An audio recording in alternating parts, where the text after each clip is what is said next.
Welcome everybody to another episode of The Filler. First one for 2021. Welcome everybody. I hope everybody had a good beginning of the year. I know it is some weird times out there, but we're here to talk about Destiny, which is another weird thing going on pretty much in the community.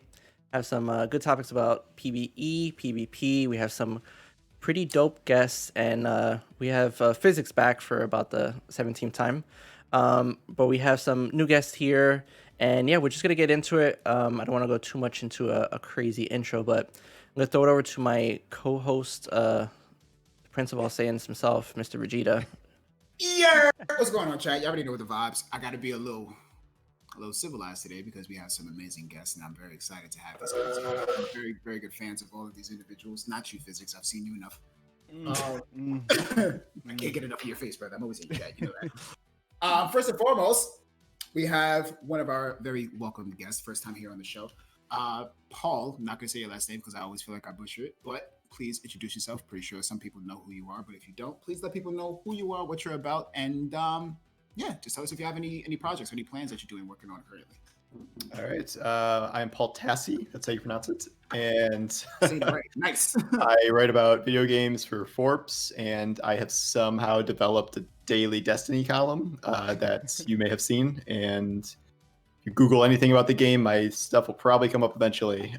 So I've been doing that for a long while now, and yeah, it's a lot of fun, and I enjoy being part of the community. I've just started recently trying to get into YouTube, so that's what I'm working on now.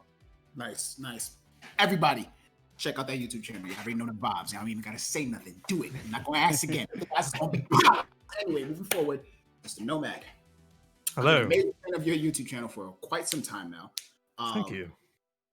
No, thank you. Honestly, it's a lot. Like Paul, we've all read Paul's articles, and I'm pretty sure that all of us have watched at least one Nomad video. So Aww. it's 100%. It's 100%. Appreciated.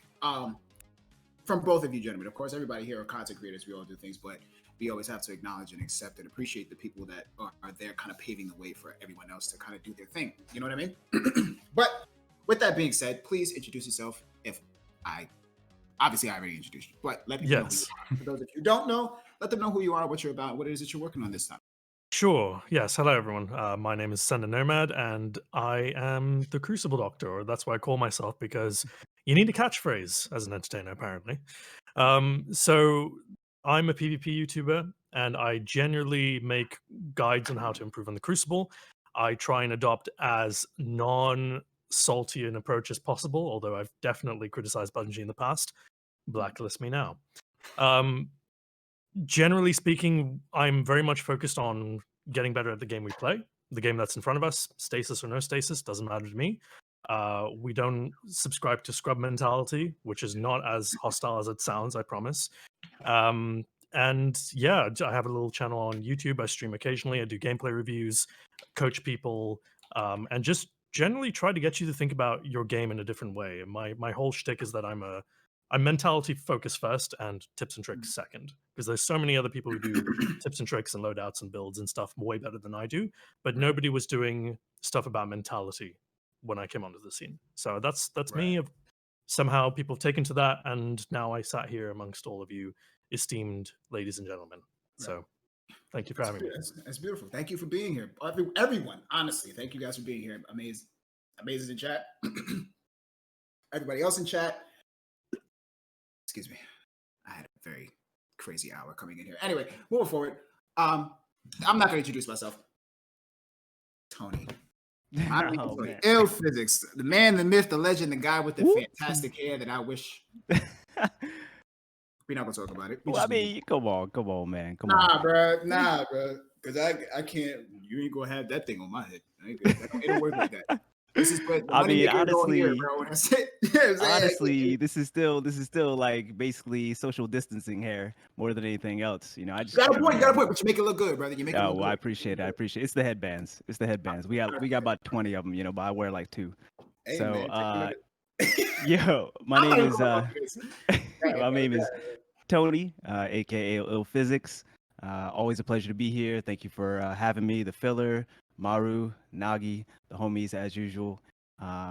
It's great to be here amongst my peers, some great community members, and I do appreciate you folks being here as well. Man, I'm a PvP main guy. I mean, the header that I go by these days is community builder, because that's probably the kind of the overarching theme behind what I do in all of my spaces. But like I said, I've been playing PvP at a pretty high level on PC since PC came out for Destiny 2. But for Destiny for the last 5 years, I started playing in Taken King, and you know, improvement in the Crucible for myself has always been kind of a thing for me, a strong thing for me. And over the last few years, it's been a thing where I've seen that I'm able to help others as well. The same as Ascendant Nomad, get better, improving the Crucible in playing however they want to play.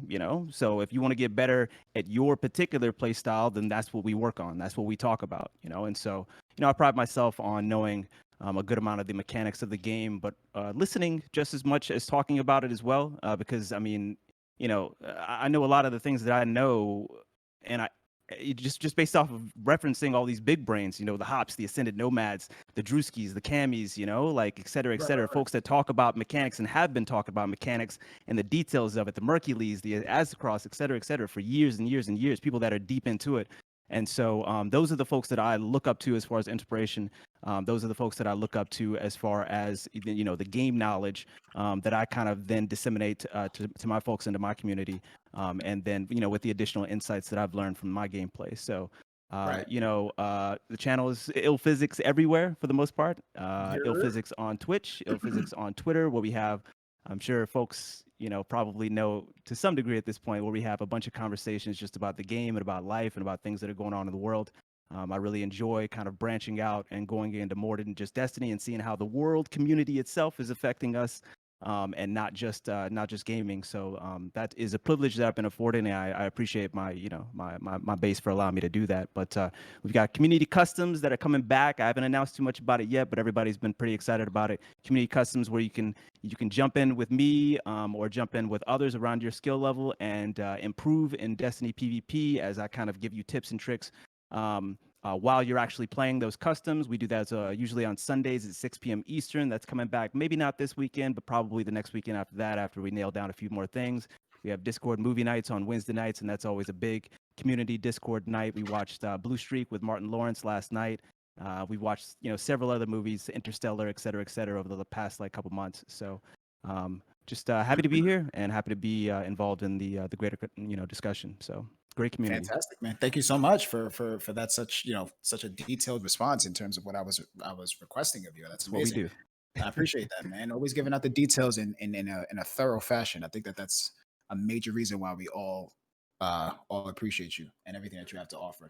Last but certainly not least, you have been a part of everything that I've been doing for quite some time now.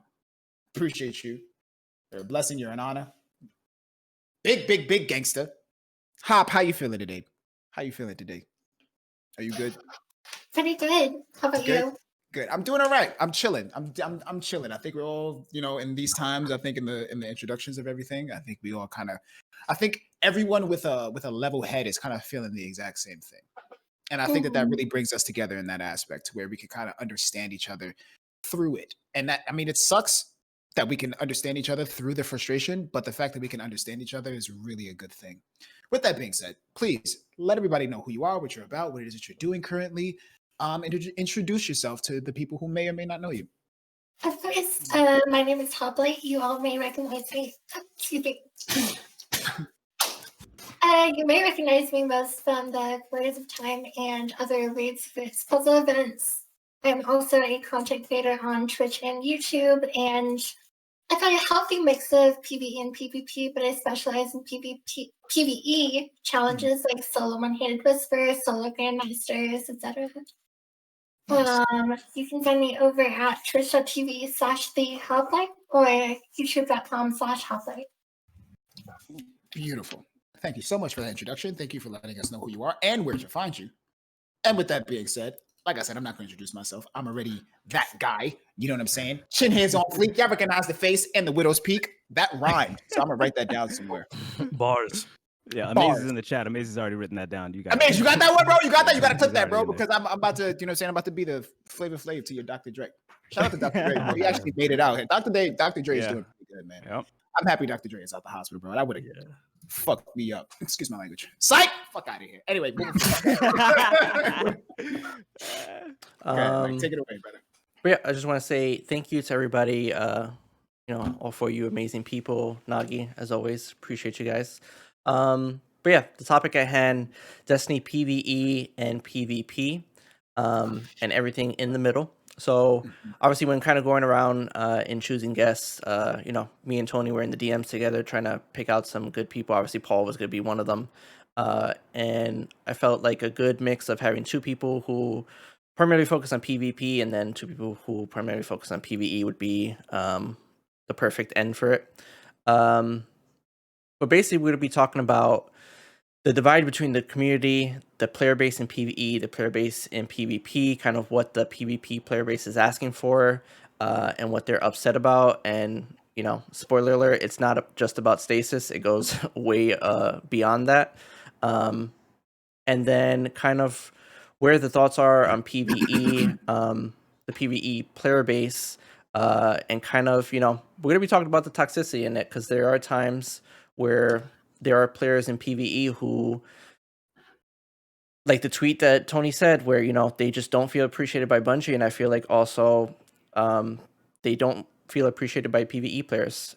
Destiny, as many issues as it has, I don't think would be in the place it is now if it wasn't for PvP. I honestly don't think it would be as popular. And I could be wrong. Maybe if it was strictly a PvE game, it would be, you know, leaps and bounds above. But honestly, I think without the PvP player base, it probably wouldn't have done as much as it's done now. But I just want to go kind of into it. I want to start with Tony's thoughts, because the whole reason we're here right now, honestly, is that tweet. That tweet kind of brought the discussion ahead. So Tony, you put out the tweet where you don't, you feel like you don't feel appreciated by Bungie.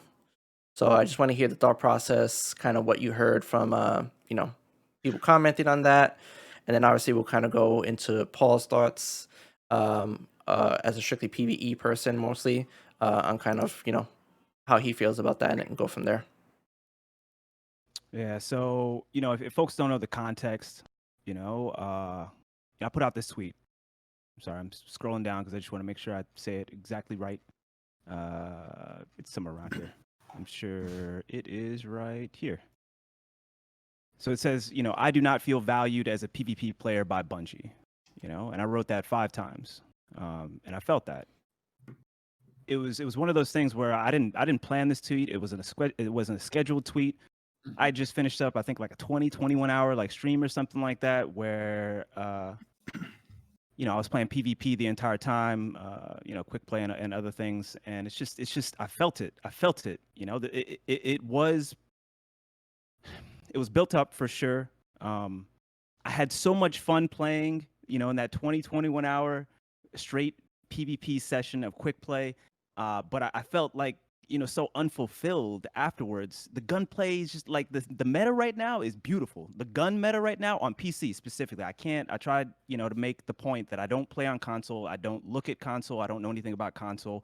You know, I can only just kind of glean that information from folks that speak to me about console that give me that feedback or whatnot.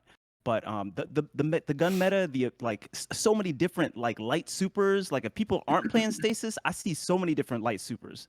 The variety that I see is more than I've seen in a long time as far as light supers. That's beautiful, you know.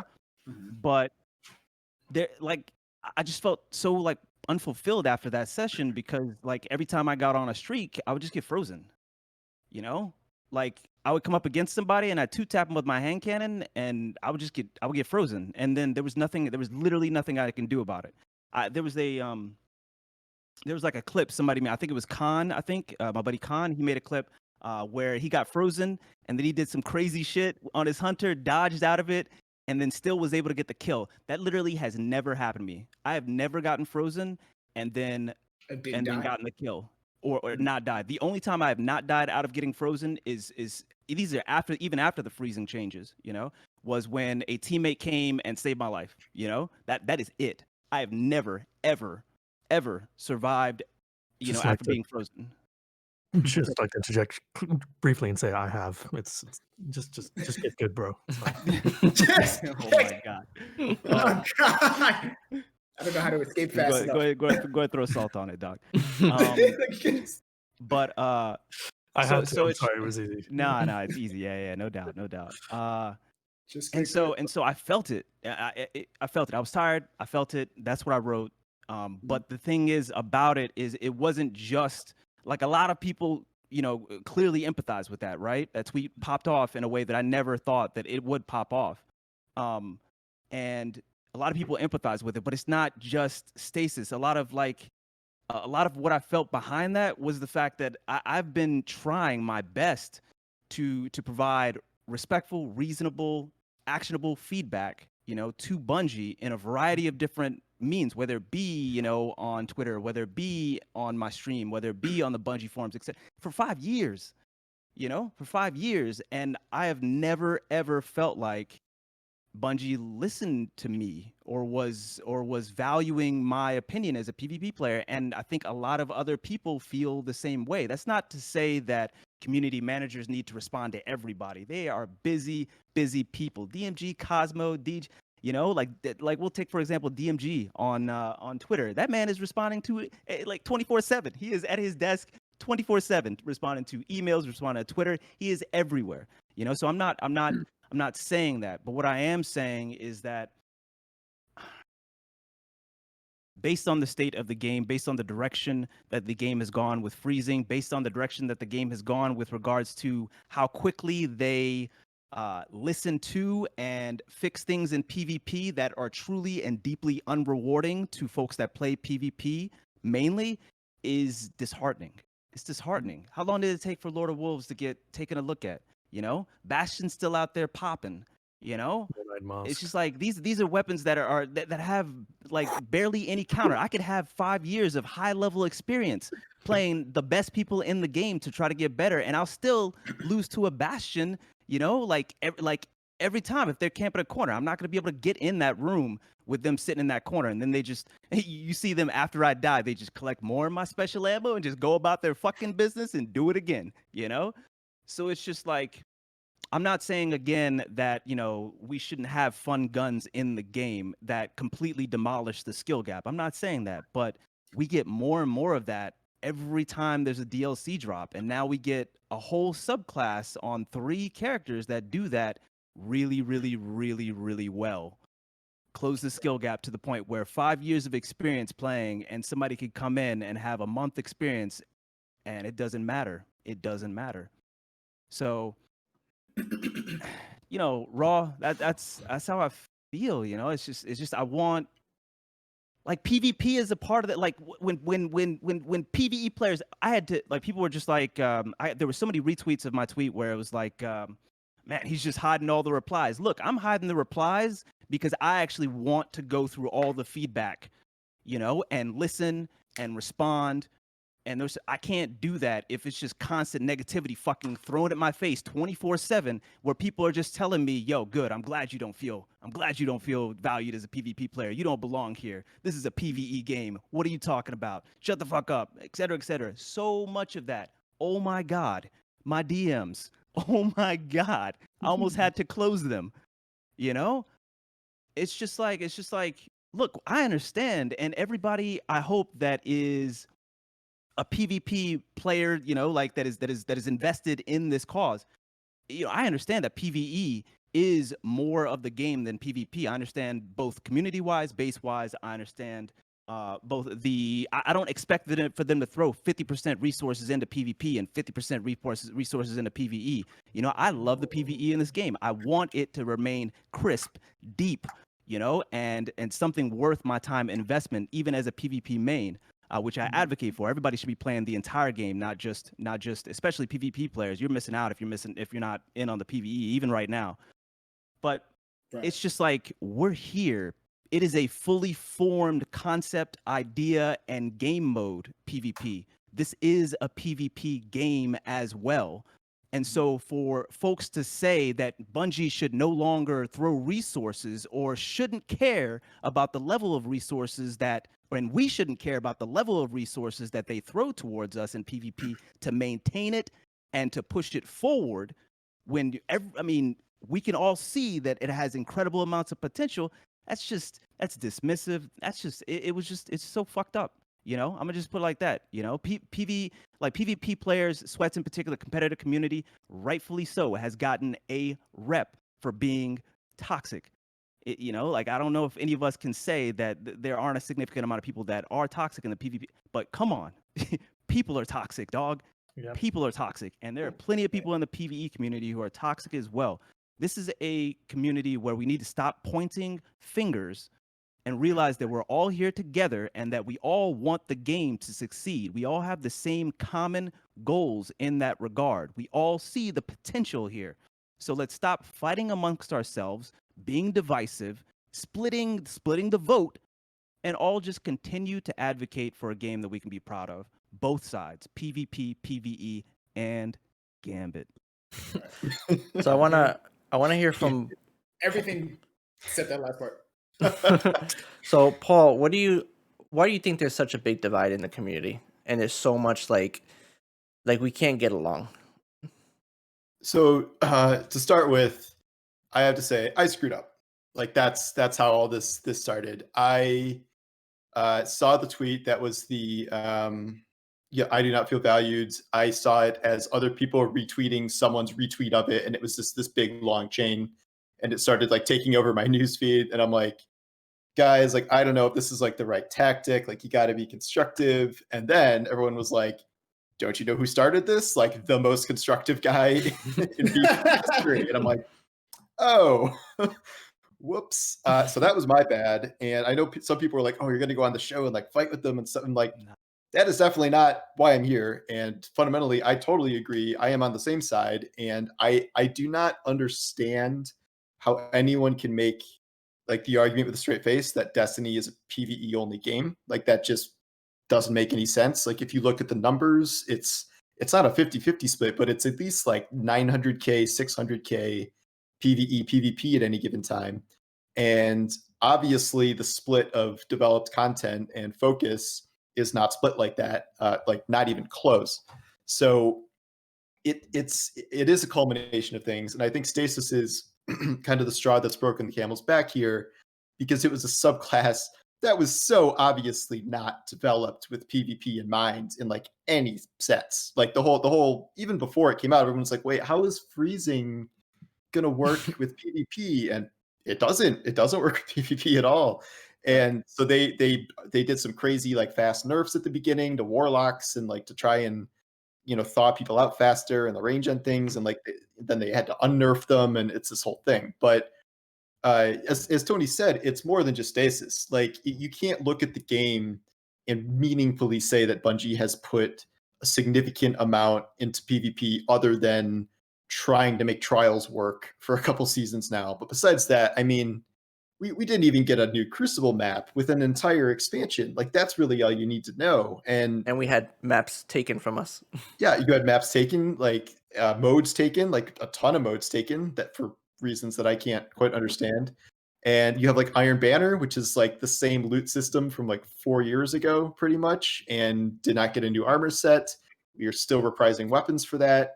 And so really the entire focus has been on trials, first making it, and now they're kind of doing stuff with adept weapons, but obviously that has come with its own issues, and I don't think that's the magic solution. So right. I don't think it's healthy to view Destiny as this like hard split game. And I agree with you, Mara, that this would not have been nearly as successful as it was without the PvP component. And everyone was coming from Bungie doing Halo. And so like to have Destiny to not have a Halo influence to some degree PvP component would not have made any sense.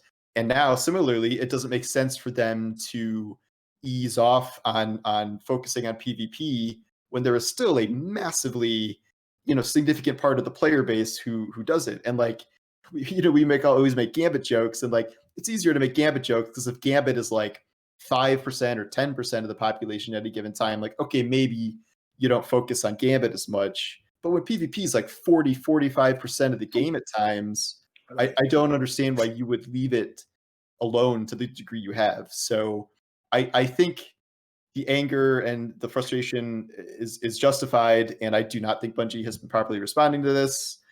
I know I need to just stop even attempting to tone police. That's not the point. I don't know why I did that in the first place. People should be able to express themselves as long as they're not being toxic, which that certainly wasn't. And I think that it's time for some meaningful answers that we have not gotten in many months about the overall state of PvP. I'll say that. Sorry, I'll let you speak in a second. Paul, we talked about this before off camera. I just want to say, obviously, no apology. This is what we didn't bring you here just to apologize in front of a whole bunch of people live and everything. Oh no, I am sorry about that. But I do want to. That was totally my bad. Yeah, I do want to compliment you on the fact that a lot of people would take forever to respond back, and you say, hey, you know what? I took the L on that. That was my fault, and I felt like you were pretty quick. I think Tony, you're not in your head. I feel like you agree with that he was pretty quick to respond back and be like, you know what? I made a mistake on that one. I just want to applaud you on that. Hoplite, I didn't mean to cut you off. So if you want to go ahead with what you wanted to say there. I was just going to say, so speaking to this divide between PvE and PvP that we talked about, where some people say, oh, it's a PvE game exclusively, I think it can be directly traced to post-Forsaken when, after splitting from Activision, starting with Shadowkeep, they had to slow down the content roll, and you started seeing a lot of PvE creators saying, look, PvP is taking too many resources, let's just go ahead and have it be a PvE on the game. And even though that got dispelled pretty quickly, I think it kind of stuck around in the minds of the player base. And then you strike it with what happened lately with the PvP community being perceived as more toxic, especially over the summer, and it just was like a powder keg in people's minds. They decided that PvP was some people. And obviously I agree with what Tony and Paula said, but what I meant to say is that there's a direct correlation between as the amount of content is decreased, you can see. I feel like we've been waiting so long. Like every year, and it's like, what it reminds me of? So Call of Duty, the same thing every year, pretty much. I always think when Call of Duty's coming out, I'm like, you know what? I'm gonna give it a try this year, and I think. No, listen out. Hold on, I got a good point. So every year when Call of Duty first started coming out, Modern Warfare 2, and all that. Every year I kind of see it, and I'm be like, you know what? It kind of looks the same, but I'm gonna give it a try anyways. And I feel like every year Bungie shows some stuff, and I'm just like, okay, maybe this is the year they fix PvP. And I honestly felt like Beyond Light was going to be like, I felt like they would go all in. They were going to bring back Trials. They were going to do some stuff. Stasis threw me for a loop, and I was like, okay, you know what? I'll give them the benefit of the doubt. We'll see where it goes. And the DLC came out, and I was like, all right, it's just more of the same. And it's like, how many times are you going to keep doing that to the players where you keep bringing up the hope a little bit, and then you just don't deliver, and then you go completely dark. You go silent, and you don't say anything for 10 TWABs come out, and you keep saying, we're taking feedback. We'll talk about it later. Like, how it's going to be 10 years down the line, and we're still going to be talking about it. Like, there's so many people out here, Physics, Nomad, Drewski, so many people giving out so much feedback. And I'm not a developer. I can't speak on how the game works. I don't know.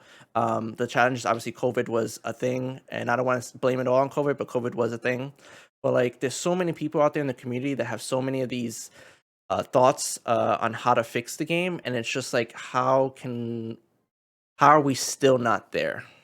Like, what is it that's holding everybody back from getting to that point? And part of it I know is that they have to balance the game in both aspects. But I feel like PvE is the firstborn, or it's the baby, the flower child, and PvP is just like the next door neighbor. It's not even part of the family. It's just like, it's just the person you avoid when you're walking back into your house with your groceries. You just like hurry up to the door and you go out of about 7 your day. kids, I'm always the last one in the house. But unlock the door. Nomad, like, what's your thoughts on that as like a PvP? You're the Crucible Doctor. You're making this content. You're interacting with people, trying to make them better as PvP players. Yeah. But like, How does it feel like every year or every DLC to be like, you know what, it's more of the same or it's worse at this point? There's someone in Bungie who knows what they're doing. Because the primary weapon meta of this season is the best it's ever been, and it's not being talked about because of stasis. Now, I don't know if this person said anything about stasis or said anything in the playtest, because let's establish something. They do playtest. They miss things. And of course, no matter how many hours you put into playtesting, the community will surpass that collectively within the first hour of it being launched. So obviously they'd miss things, and obviously that creates this whole meme that Bungie doesn't playtest their games. In terms of PvP, though, I think we're at this point in the Destiny franchise where, for the first half of it, I think the voices that were involved in giving feedback ended up being quite toxic and ended up leaving the community in disgrace in some form or the other, or was just disbarred by the community. And now that those people left behind a legacy of toxicity. They left behind all their fans, who then had nowhere to flock to, who then started attacking people on Twitter, on Reddit, on YouTube, wherever you want to see it. And we haven't had any real leadership in the PvP community since those toxic people left. And in that void, in that bubble, the discussion's gone really nasty. It's not been a fun time. Even as a PvP creator going into the space, I'm like, do I really want to subject myself to this? And I eventually said yes, because I thought my ideas were worth the pain of that. And there are days, even today, that I looked at my YouTube comments and I was just like, I can't do this. This is stupid. All I'm getting is misinformation, misinformed people about this, that, and the other, paired with extreme emotionality with respect to this, that, and the other. And it really disheartens me. And I can't imagine anyone at Bungie feeling dissimilar to this. Because the conversation, either through a lack of leadership from Bungie side or through what the community has manifested this all into, it's just become this huge beast that intimidates people. It intimidates PvE players, I feel. I mean, surely everyone in this room, before they delved into PvP or talked to PvP people, they were a little bit hesitant to get their feet wet into it because it was fully emotionally charged. So I think personally that I think Bungie don't know who to listen to, and I don't think they know how to translate whatever feedback they collect to effective decision making from management. Maybe there's some metrics we don't know about. Maybe PvE players spend more on the game. I don't know, if I had to guess. Maybe PvE players are more incentivized to buy things from Eververse. I really don't know. All I can say is that sitting here as a PvP creator, I'm constantly faced with the toxic legacy that other creators left behind in my wake, and it's very hard to pick up the pieces and try and move this conversation forward in a positive and productive way. That's such a like you all, everyone here has said such incredibly intelligent and thought through reactions and responses to everything that we're feeling. And I really feel like we're all on the same page here.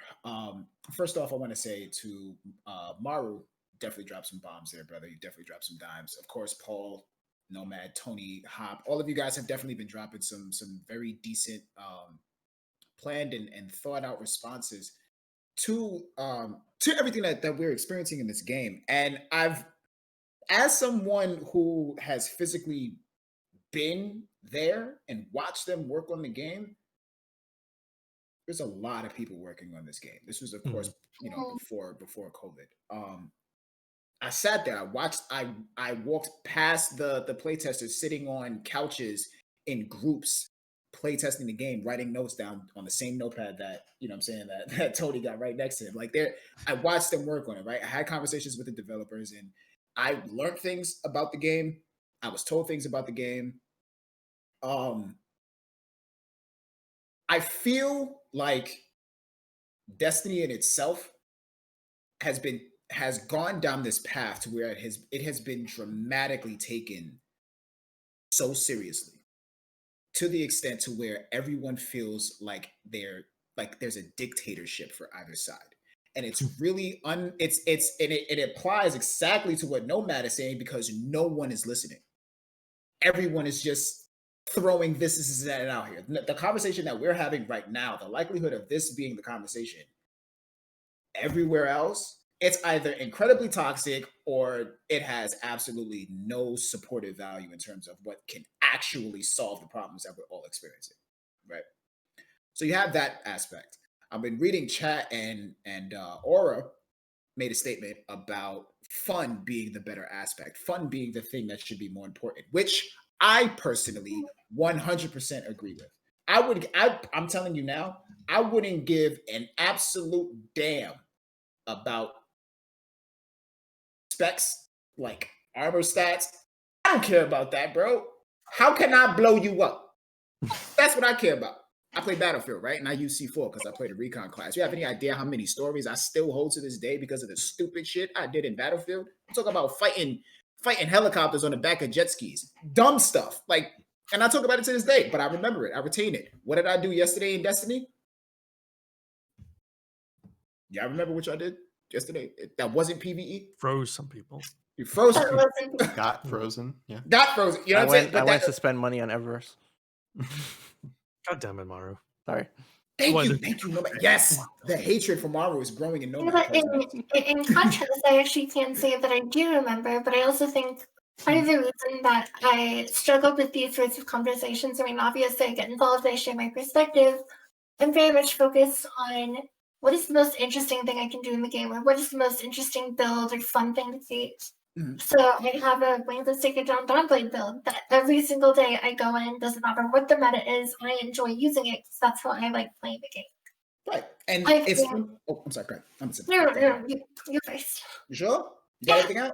Okay. While you're talking about that, there's a person who does the exact same thing, right? And I play with him every day, and he's actually in chat. Greater Haste is someone who consistently is talking to me about stat rolls and so on and so forth. And every single time there'll be times where I'm like, yo, I'm about to use this particular exotic, whether it be armor or weapons, and he's like, yo, I got to show you the build for it. This dude got outfits in his closet of all different builds for it's ridiculous. This dude is Dexter's Laboratory with all. But it's a fair point. Like when you use figure in that way, it creates interesting play styles which make the game more memorable than just saying, I'm going to throw in stasis, I'm going to shatter dive 30 times a match, and I'm going to get 40 kills. You're not going to remember it the next day. You're not going to have a lot of fun. You're just going to have a good time. No. Don't you have to be like pretty good though for that to work? Yes. if you just try to mess around like with no, you don't. Some non-meta build, you have to be good at. I will give you that much. You have to have like a good idea. Is this where mindset comes in, Nomad? Is this? You know what? There's mindset helps you with the after, not during, when it comes to stasis. It's gonna happen. It's gonna happen, and you're gonna be fine. You're gonna be fine. That's why whiskey is a thing. That's why chocolate is a thing. What are your vices? What anime? Baby Yoda. That's why it's a thing. I don't have. This was not a Christmas gift. This is therapy for home, for stasis. I do this every time I get frozen, and it helps. But when it comes to getting froze, I mean, this goes back to the whole fun thing. It's like anybody who play tested that for a second will know getting frozen is not fun. It just isn't. For anybody. Sucks. That's the point. I talked to someone who play tested it, and that was exactly what I heard before Beyond Light came out. Everybody's gonna hate being frozen because the day it launches, he was proven correct. And it's like now we're 2 months out from the launch, or there's makes some difference 2 months, and it's still unfun. Just now we have a little bit more experience, we have more information, now we can strategize around it better. And at this point, if we're not going to see changes to it, we may as well learn to adapt from it. And that's where the mindset comes in. It's like, hey, it's here to stay, not going anywhere. Bungie being silent. Let's just figure out how to use it effectively so we can tilt other people before we get tilted. The thing is like a double-edged sword. Yeah. I'm sorry, Maru. That's also the double-edged sword because that's exactly how things have been since this game launched. Like it's been the exact same format. They'll run it through. They'll give us the expansion, and then they'll fix what they can, and then they'll let us fend for ourselves until we just deal with it. Sure. Other stuff. At the same time, I'm also very much aware that Bungie is not, I don't.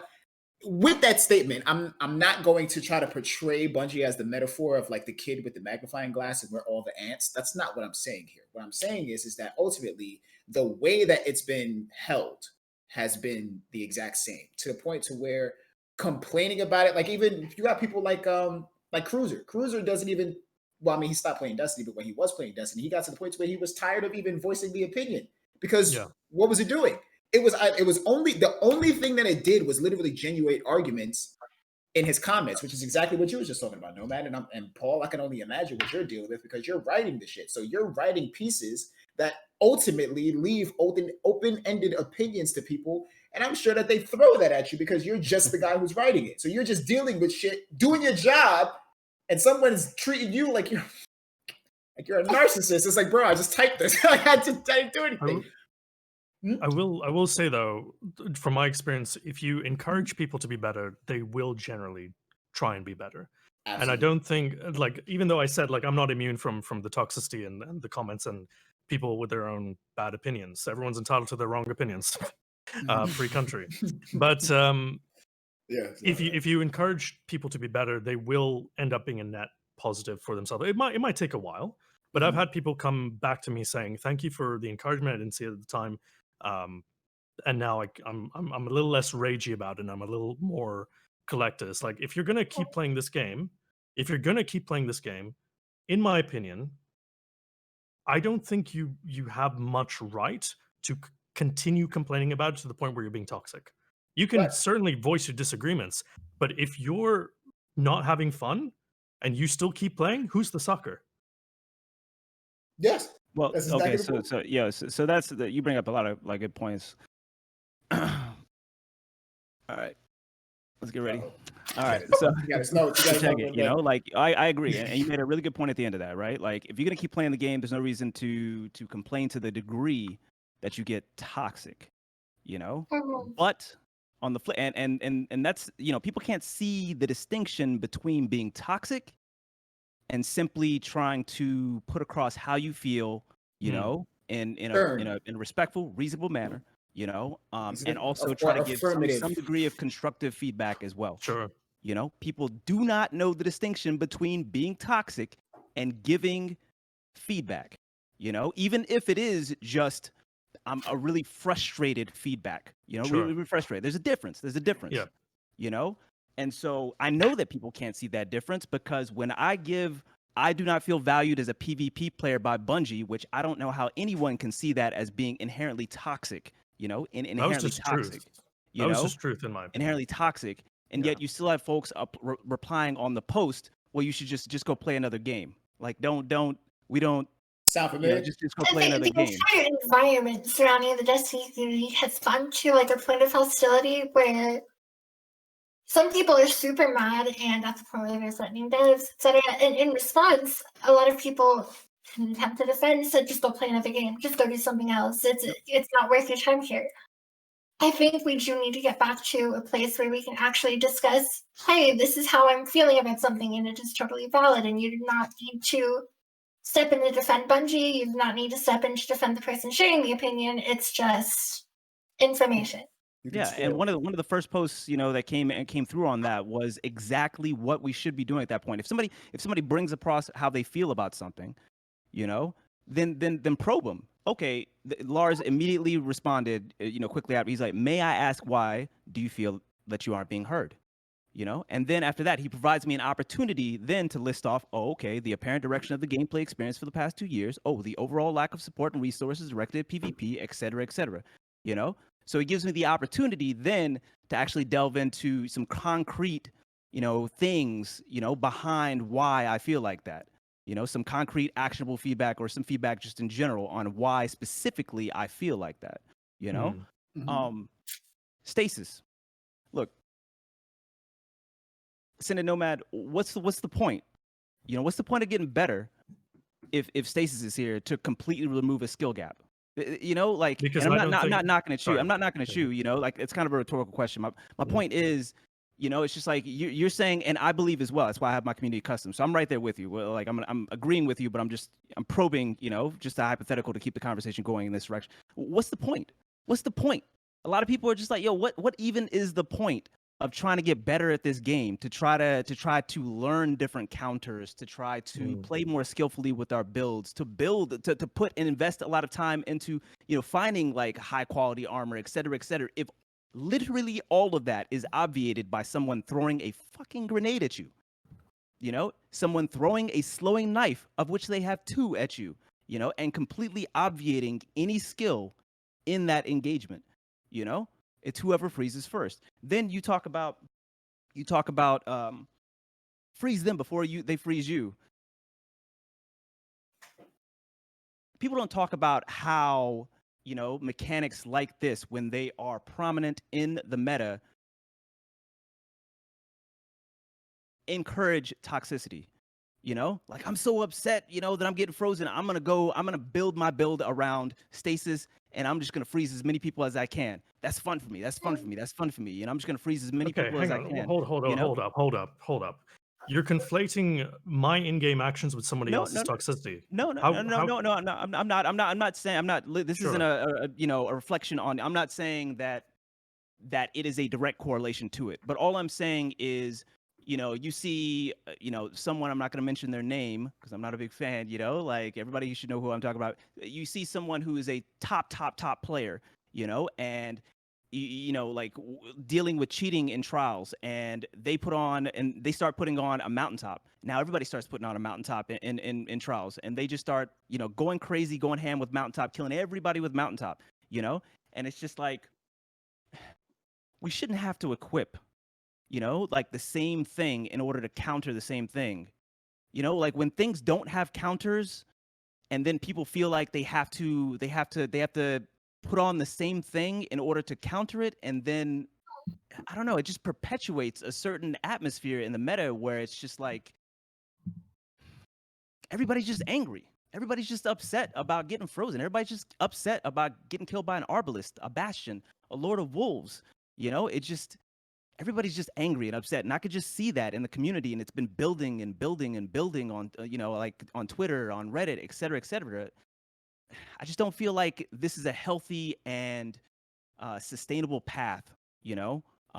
That's all I was saying. I'm not knocking, you know, your thoughts with regards to, you know, okay, well, I'm going to tell you how to freeze them first before they freeze you. I'm just saying that, is this really sustainable? You know, like, us going for vengeance, you know, basically. I argue that it has less to do with one-shot mechanics, because those have always been a thing in Destiny, from fusion grenades back in D1 to the thing that I do often, which is grenade launcher into celestial fire, which is instant kill. I think the bigger thing is some of these things, getting killed by an Arbalest, which barely needs to look at you to talk to the hip, getting killed by a Bastion, getting killed by a Shadow Dive, they feel bad. It's more about the game feel and players getting tilted, and I think that that's what actually needs to be worked on more than, hey, let's make it so that everything is super.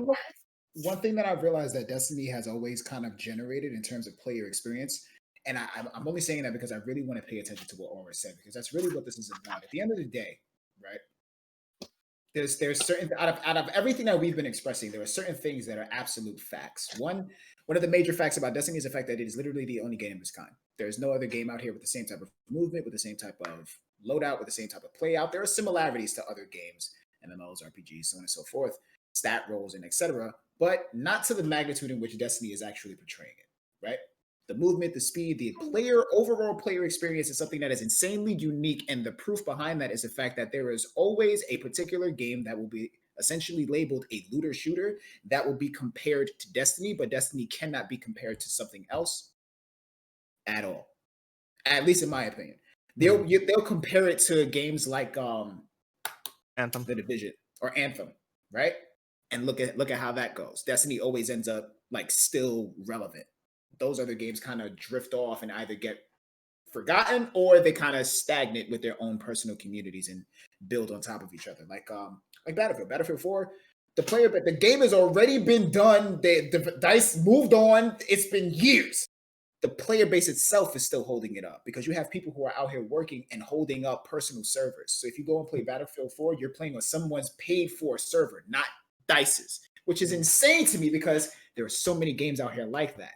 but you got to pay attention to that actual action. The game in itself was so good and so satisfying and done so well that the players themselves keep the game alive. Destiny is not at that point, and it's a potential opportunity to where Destiny can never be at that point. But there's so many different variables now because of how far we've come along, right? You can't nerf too much because then the player base is going to be irritated, right? Somebody even made the sense of saying, why don't we make a Crucible mode where there's no abilities? Can't do that. Why? Because the player base is going to be irritated. We've come too far. If they had introduced that towards the beginning, yeah, they can build on it. They introduced that towards the beginning. Look, that's not Yeah, Destiny. if you did like That's a, not I Destiny. understand that's not Destiny. I'm only using that as a reference to Yeah, I know. satisfy the people that are constantly coming out with different types of points of views, things that would work, things that wouldn't work, so on and so forth. Well, There's let me and just that, let me that let me leads just go to ahead and say another that's a bad point of view. Look, right, people, but Destiny that's is Destiny. hold on. Let me get my thought out. Because it's a bad point of view, but nonetheless, you can't say that something is just because something. We all made the same argument. Just because something is a bad point of view doesn't mean that it gets ignored. Doesn't mean that it should I'm be not ignored. ignoring it. I'm not replying saying that it's a bad argument. I'm not saying that you're saying that it's a bad idea. I'm saying that overall your response is also a generated response that's accustomed to so many other people. Hence why there's constant arguments. Everyone is always going to say something similar to what you just said, which is why people like Nomad can't even get his opinions out because nobody wants to actually listen. So Destiny in itself, right? Destiny, it's not Destiny, that's what you said. Destiny is the wild card, right? So if Destiny is the wild card, then why is it a situation to where people can't actually, if everyone was to acknowledge that Destiny is the quote unquote wild card, there's too much toxicity, there's too much arguments. If it's a wild card, why do you care that much, right? So it's not a wild card, right? It can't be a wild card. Too many careers have been started with this game. Too many opportunities have been generated with this game. yeah, you can't make the argument of don't take Destiny seriously anymore. Right, It's not right. viable. It's important to care about the game. But again, the point that I'm making, because I know it sounds like I'm going on a tangent, and I'm going to tie it all with this particular statement.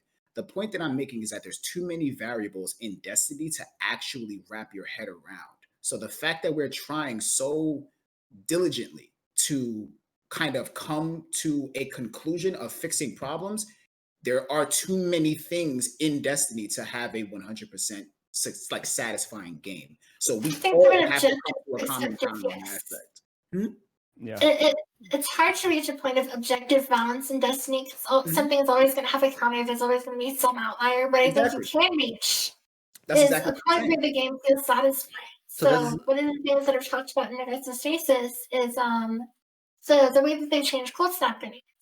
It's a very short freeze and it feels very manageable. I think maybe shifting the total freeze duration across all of the abilities to something like that, so that it doesn't feel as frustrating when you're frozen. Sure, you can get frozen, sure, you can get killed, but you can also run immediately. It's making it feel as comfortable as possible for players. Let's another. Yeah, I want Nomad. Nomad, I know you want to say some stuff, so Nomad, go. And then I do want to get to some of the. We have a lot of questions, so I just want to get to some of those. Yeah. So, Nomad, after Nomad, I'm gonna probably spring off of him, and then we can get to the questions if you don't mind. I got a couple. Go ahead, Nomad. This is gonna upset some people, but this is exactly the kind of conversation that I'm so sick and tired of having, because it is validating and underlying that it's okay to be angry at this game. It's okay to be angry at Bastion. It's okay to be angry at this, that, and the other. Gamer anger, whatever you want to call it. It's such a waste of energy. Every minute you spend being angry at the game, yeah, okay, I get it. Things make you angry. Things make you tilted. But why do we allow people? Why is it okay to dwell on it?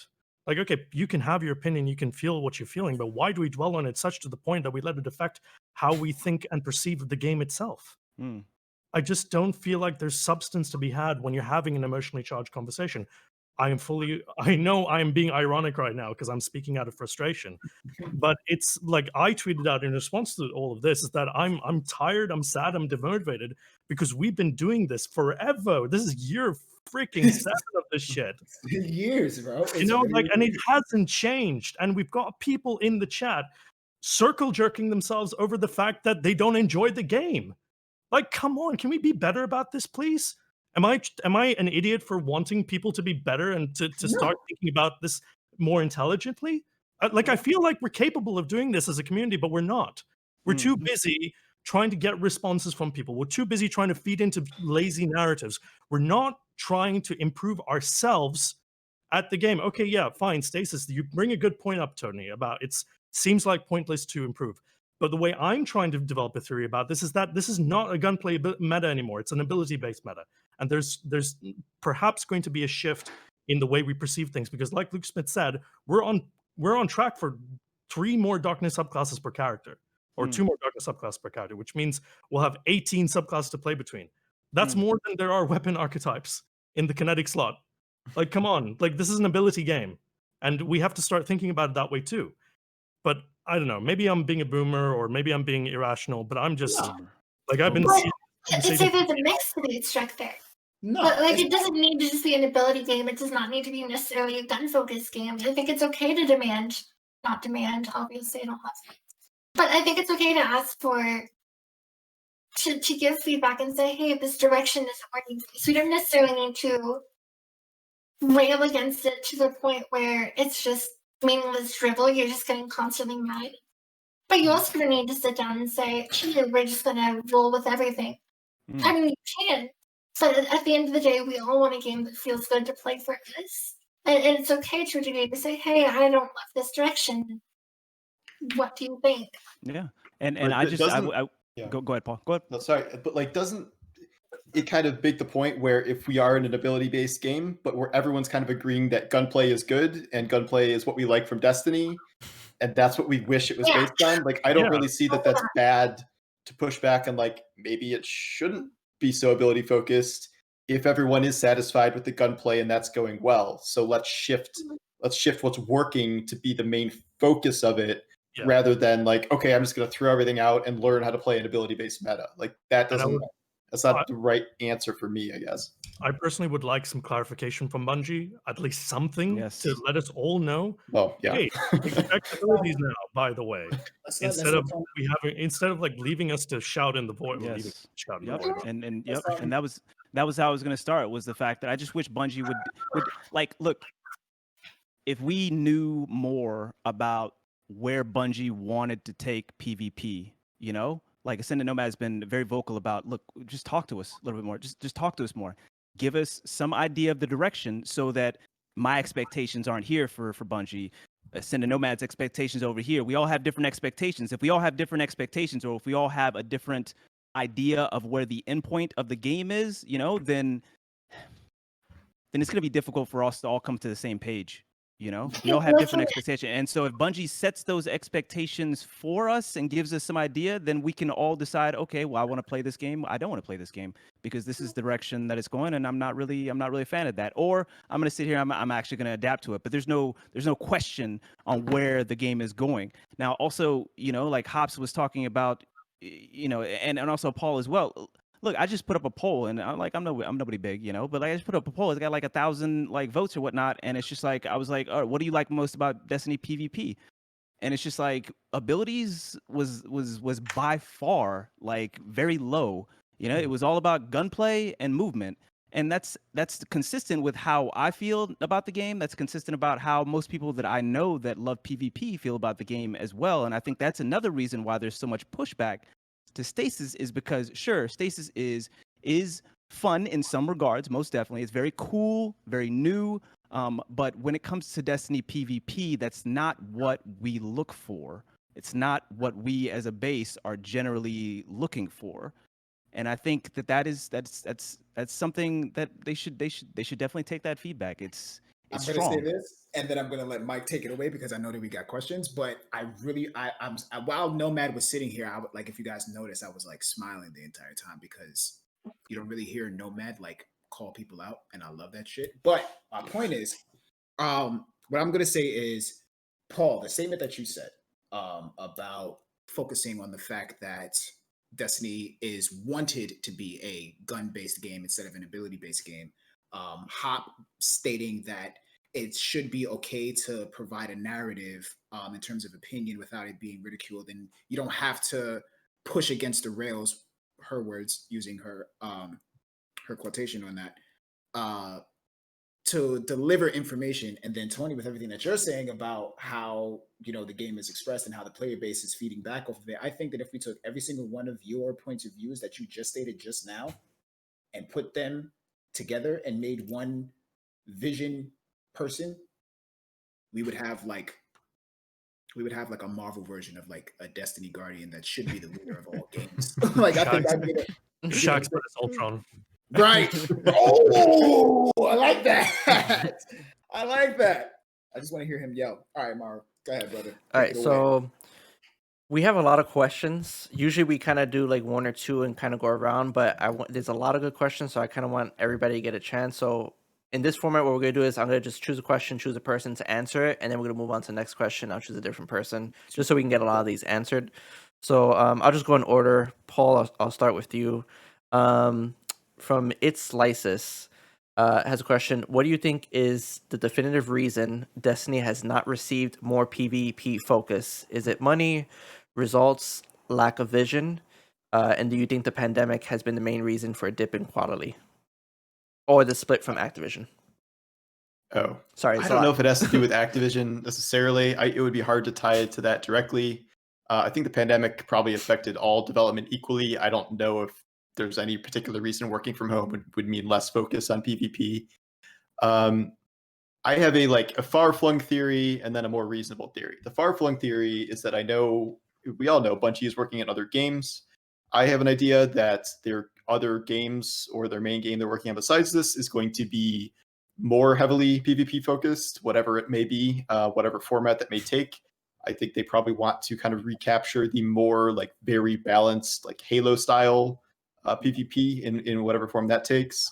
And that leads to the second, more practical reason that I don't think it's got his attention, because I think it's a lack of focus, but it's also frustration because it has got to be so much harder to balance effectively, just in general, than almost all shooters, because of all the new loot and abilities and things that are just poured into the game with every new expansion. And they've tried to streamline that a couple times, but by refusing to separate out PvE and PvE sandboxes, you're constantly doing this juggling act where you're dropping balls left and right on one side or the other, because they're two such wildly different game types. And we've seen this a million times before, but it's also coming up very obviously in Stasis with the Warlock stuff. And now everyone's wondering all right, well, how are they going to nerf Shatter Dive without making that suck in PvE? So I think that is a very kind of unique Destiny problem, where the PvE and PvP modes are so intertwined, and it seems to just be getting more exhausting as they go. And so I think that is in part responsible for kind of the decline downward. I don't know about money. I don't know why PvP would explicitly make less money than PvE content. I guess maybe just because it's always there and most of it is not behind the paywall now. But I think there are probably greater reasons than it's not profitable enough, because I don't know if they separate out the game into distinct sections like that in terms of what's profitable, what's not. Because so many players play both that I don't know if that's a meaningful metric to even judge. But Nomad, we're gonna go with you. From Maddox, he says, "What do you think keeps PvE players from playing PvP and vice versa? It seems like there's an obvious divide between the two." I think it's very intimidating for PvE players to come up against PvP players, because there's always someone in the lobby who's going to smack them into next week, and there isn't intelligent matchmaking to protect those kinds of players from coming in and having a pretty stress-free experience without then punishing the very, very top end by matching someone against someone in Korea, for example. Because we had skill-based matchmaking completely destroy the experience for the top end players. Everyone was like, well, screw them, they're only a minority. And I was just like, well, okay, that's not fixing the problem. But I think there's a lot to do with it. It's just a lot of my friends and a lot of the people that I've coached, they've had this hesitancy to get better because they didn't have a safe environment to do it. And Right. I think that's the number one reason. In terms of PvP players not going for PvE, loot maybe? Or maybe just that their friends don't play PvE? Because personally speaking, I play both. I love Grandmasters. I love raids. And I think but very clearly I have several different friend groups for different activities. And I think it's a social thing more than anything else. Agreed. I feel like actually this was kind of the expansion where I saw a lot of my PvP friends getting into the raid, honestly, and they were loving it. So it was pretty dope to see the PvP player base kind of getting into PvE and enjoying it and talking about it and coming back for more. I do think though that there's a lot of people, Tony, Noise Tank, Lysis, that they have these community scrims where they invite people who are not so skilled and put them in a safe environment. And I think when they experience that, they come back and they get to enjoy it. But it is a different beast because you're going against like a player. You're going to get somebody who's definitely there's gonna be a skill gap. It's not something that you can learn mechanics for another player. There's always that unknown factor. And there's always rule sets for those community streams too. So Exactly. we always ban the most egregious stuff out there. But in general Crucible, there are no rules. And Exactly. that's scary. Another community member that does that though, you gotta like not only does what is it? Tony does it, King Allen does it, Anubis does it, Maddox does There's it. a lot of people who do it. Girls, like these Bandcamp girls. Scrim Queens, Nomad does it. Nomad does it. Patty Cakes. Patty Cakes does it. Patty Cakes does it. There's a lot of people. Sorry, didn't want to steer away from that. No, there's so many. I'm really bad at advertising it because I'm just like scared of toxic people coming in and ruining it for everyone. Okay. Toxic people. Tony, you're next. It's from Sick Knight. He says, "What does Bungie need to do to emulate?" Actually, you know what? I want to leave that question for everybody because that's a good one. Actually, sorry. Okay. I actually have from Witty Kaka. Yeah, I don't know. Witty Kaka. He says, "What would be a successful competitive PvP scene in Destiny look like? Does it need a rank system? Does it need no abilities, only gunfights, something else?" It seems to be the biggest question to me, as a really good competitive scene would do wonders for PvP. Damn, that's a big question. I know, man. that's a lot. Put me on the spot for that. When I see Nomad, his brain is just working. God damn. I don't want to disappoint. I don't want to disappoint Nomad right now, bro. I feel like It's okay. like dad's in the building. Me several times over the last Oh man. So just in case, just so you can, because I know it's a lot. I just want to read it one more time. No, I remember. You good? I remember. Okay, Yeah, cool, I'm good. Thank you. I appreciate it. So first thing I always want to say, it does get me heated. Look, people need to accept Destiny as Destiny. Period. People that are calling for no abilities, people that are calling for no supers, like it's just, stop, like it's just like, look at Overwatch, their abilities, their supers, et cetera, et cetera. There's a way for people just need to reset their expectations and just accept Destiny for what it is and accept the fact that we, like, the majority of us play it because we love that abilities are in the game, that supers in the game. You don't get supers all the time. You don't get supers all the time. There's ways to counter supers. As long as there is a counter, then the game is competitive. The game can be competitive. And that's what I keep on saying about like certain, like stasis is difficult to fit into that competitive mode because it is so difficult to counter, especially at a level that is not basically the 1%. I say this all the time. If I'm having trouble with stasis, 5 years in playing against the best people in the world, then how does a new light player feel? How does somebody who dips their feet into Crucible from time to time, or dips their feet into Crucible just for a quest, or for their pinnacles or whatever else? Those are the people that I'm most concerned about, because that's the player base right there. I'm not like, I want Bungie to listen to me, of course, and they should, of course, based on the experience, et cetera, et cetera. But the people I'm most worried about are the people that aren't having fun in the Crucible because they don't have the tools, they don't have the experience to even begin to think about what I do to counter it, and most of the times I don't even counter it. So again, the game will and can be competitive as long as there are always counters towards things, and as long as the fun things in the game, and I put that in quotations because people usually see the cheese things in the game, whatever people want to think, the bastions, et cetera, right, are few and far between. Are few and far between. Like, I don't want those things thrown out of the game. I just don't want it to become so overwhelming so that you go into trials and that's all you see. That's all you see. Right. And so from Bungie's side of things, it would have to start small. Like the two things that I'm thinking of off the top of my head, because this is a really big question, and I kind of want to toss it to Nomad after this for him to just add on whatever he thinks as well. The two things that I'm thinking of is, sure, definitely like a ranked system.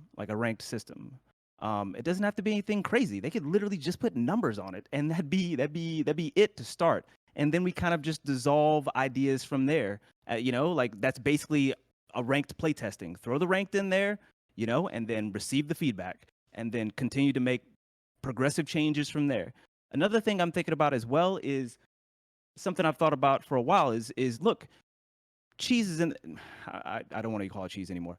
Things are in the game that are maybe less counterable, that a lot of people find fun, PVE or PvP. A lot of PVE players want to bring their OP stuff from PVE into PvP, where it also is kind of OP, and have fun with it. Okay, cool. But maybe lock those things out of competitive high-stakes game modes, you know, so that people can't actually use those things in. So leave them for the OP that they are, leave them in quick play, leave them exactly where they are, where people can just go ham with them, you know. And then if you want a more competitive experience, those things are locked out in competitive and survival or whatever. Those things are locked out in trials. I don't really think they should be locked out in Iron Banner. They should probably stay in Iron Banner. But, you know, modes that, you know, we consider, especially if they introduce a ranked mode specifically, just maybe lock those things out, so that Are you talking about like guns or like stasis? no, I was thinking more so about the guns. Stasis is a big question. I don't know what to do about that. That's a kind of a deep question, because it really, stasis affects, like, even in quick play, stasis is kind of a menace. You know, that's a big question.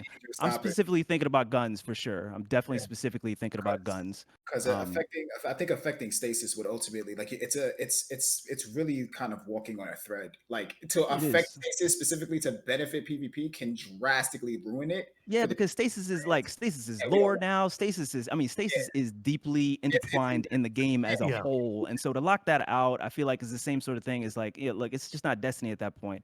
They need to figure out how to do that balancing act a little bit more between PvE and PvP with regards to stasis, but I don't think we should necessarily lock that out of any. Which they're not gonna remove, which a lot of people keep asking for. They're not. Bungie is not just gonna go and remove stasis. Yeah, that's unreasonable too. Yeah, it's not gonna happen. Yeah. They already have independent balancing for stasis in PvP and PvE, like with the cold snap grenades, with the Shadebinder stuff. It's not far of a question. They've already separated the sandboxes for stasis in particular. Might as well just take it further. I think the one thing I say about that is that if you're playing PvE, and then I want to, Nomad, I want you to jump on that real quick if you want to put your 2 cents in. Hoplite will go to your question, then I'll have one last question for the whole group. But my only thought process between not doing that is that, and again, you guys know a lot more about sandboxes and PvE and PvP, but for me as a player, if I'm in PvE and I'm doing this, that, and the third with stasis, and I have an expectation of how it works, and then I go into PvP and everything is reduced or changed, then I have to learn a whole new thing on how it works, and then it confuses the two. That's my only thought process of why they don't take it as drastic as they do. Because when I've heard Bungie say that literally before, I don't know if I agree, but I think that is what they think about separating the sandboxes. Yeah, because when I was doing PvE, when I was playing with stasis, and then they nerfed the Warlock melee, and I went into PvE, I was just looking like an idiot in front of those thrall when I shot my melee and it just hit the floor, and I'm just like, and then I'm dead. So that affected me, and I was upset, and the fact like, I really like stasis in PvE, but now it's nerfed. I was like, whatever, it is what it is. I understand why, and I moved on about my day because I have a whole bunch of other things to do other than complain about stasis. But for me, that's what I was thinking. So if you reverse that, I can understand why. Maybe I don't fully agree with it. Maybe they need to balance it in a certain way, but I'm not sure. I'm not a Bungie developer, so I don't know what's the best case scenario. And I always say this: you can't please everybody in this community. There's no way Bungie can come out tomorrow and be like, you know what, we had the perfect version of Destiny and everybody's happy. It ain't gonna happen. It ain't gonna happen. I got something to say about that, but we Nomad, if you want to put your 2 cents into that question, and then Hoplite will go to the question I have for you. Yeah, sure. The thing about PvP, if you want to create a healthy competitive ecosystem, it has to fundamentally be incentivized from the game itself. We can't just have one mode with an arbitrary ranking system. That doesn't work. That doesn't get anybody excited. And we can't have one sunset reward as the be-all end-all reward of that. We need a rank system, like Tony said. And we need to be pretty comprehensive. We need to cover a range of different activities so that if somebody doesn't like playing survival, They can go play like competitive clash, like skirmish, like it was in D1, or maybe they can play salvage, or maybe we can bring back Rift and get something in. Crucible needs to be exciting as a core to get more people wanting to play it. It needs to be incentivized properly with endgame materials and ornaments and like stuff that actually looks and feels good to wear. Like give people a real chase, even if it's quick play or competitive. But if you want competitive scene, flesh out the competitive playlist, make it a ranked experience, develop armor sets for individual playlists, and get people to chase them.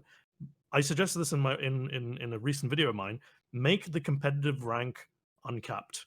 Let people grind out for it. Let people go ham on it. Let people give people an idea or give people an incentive to keep going.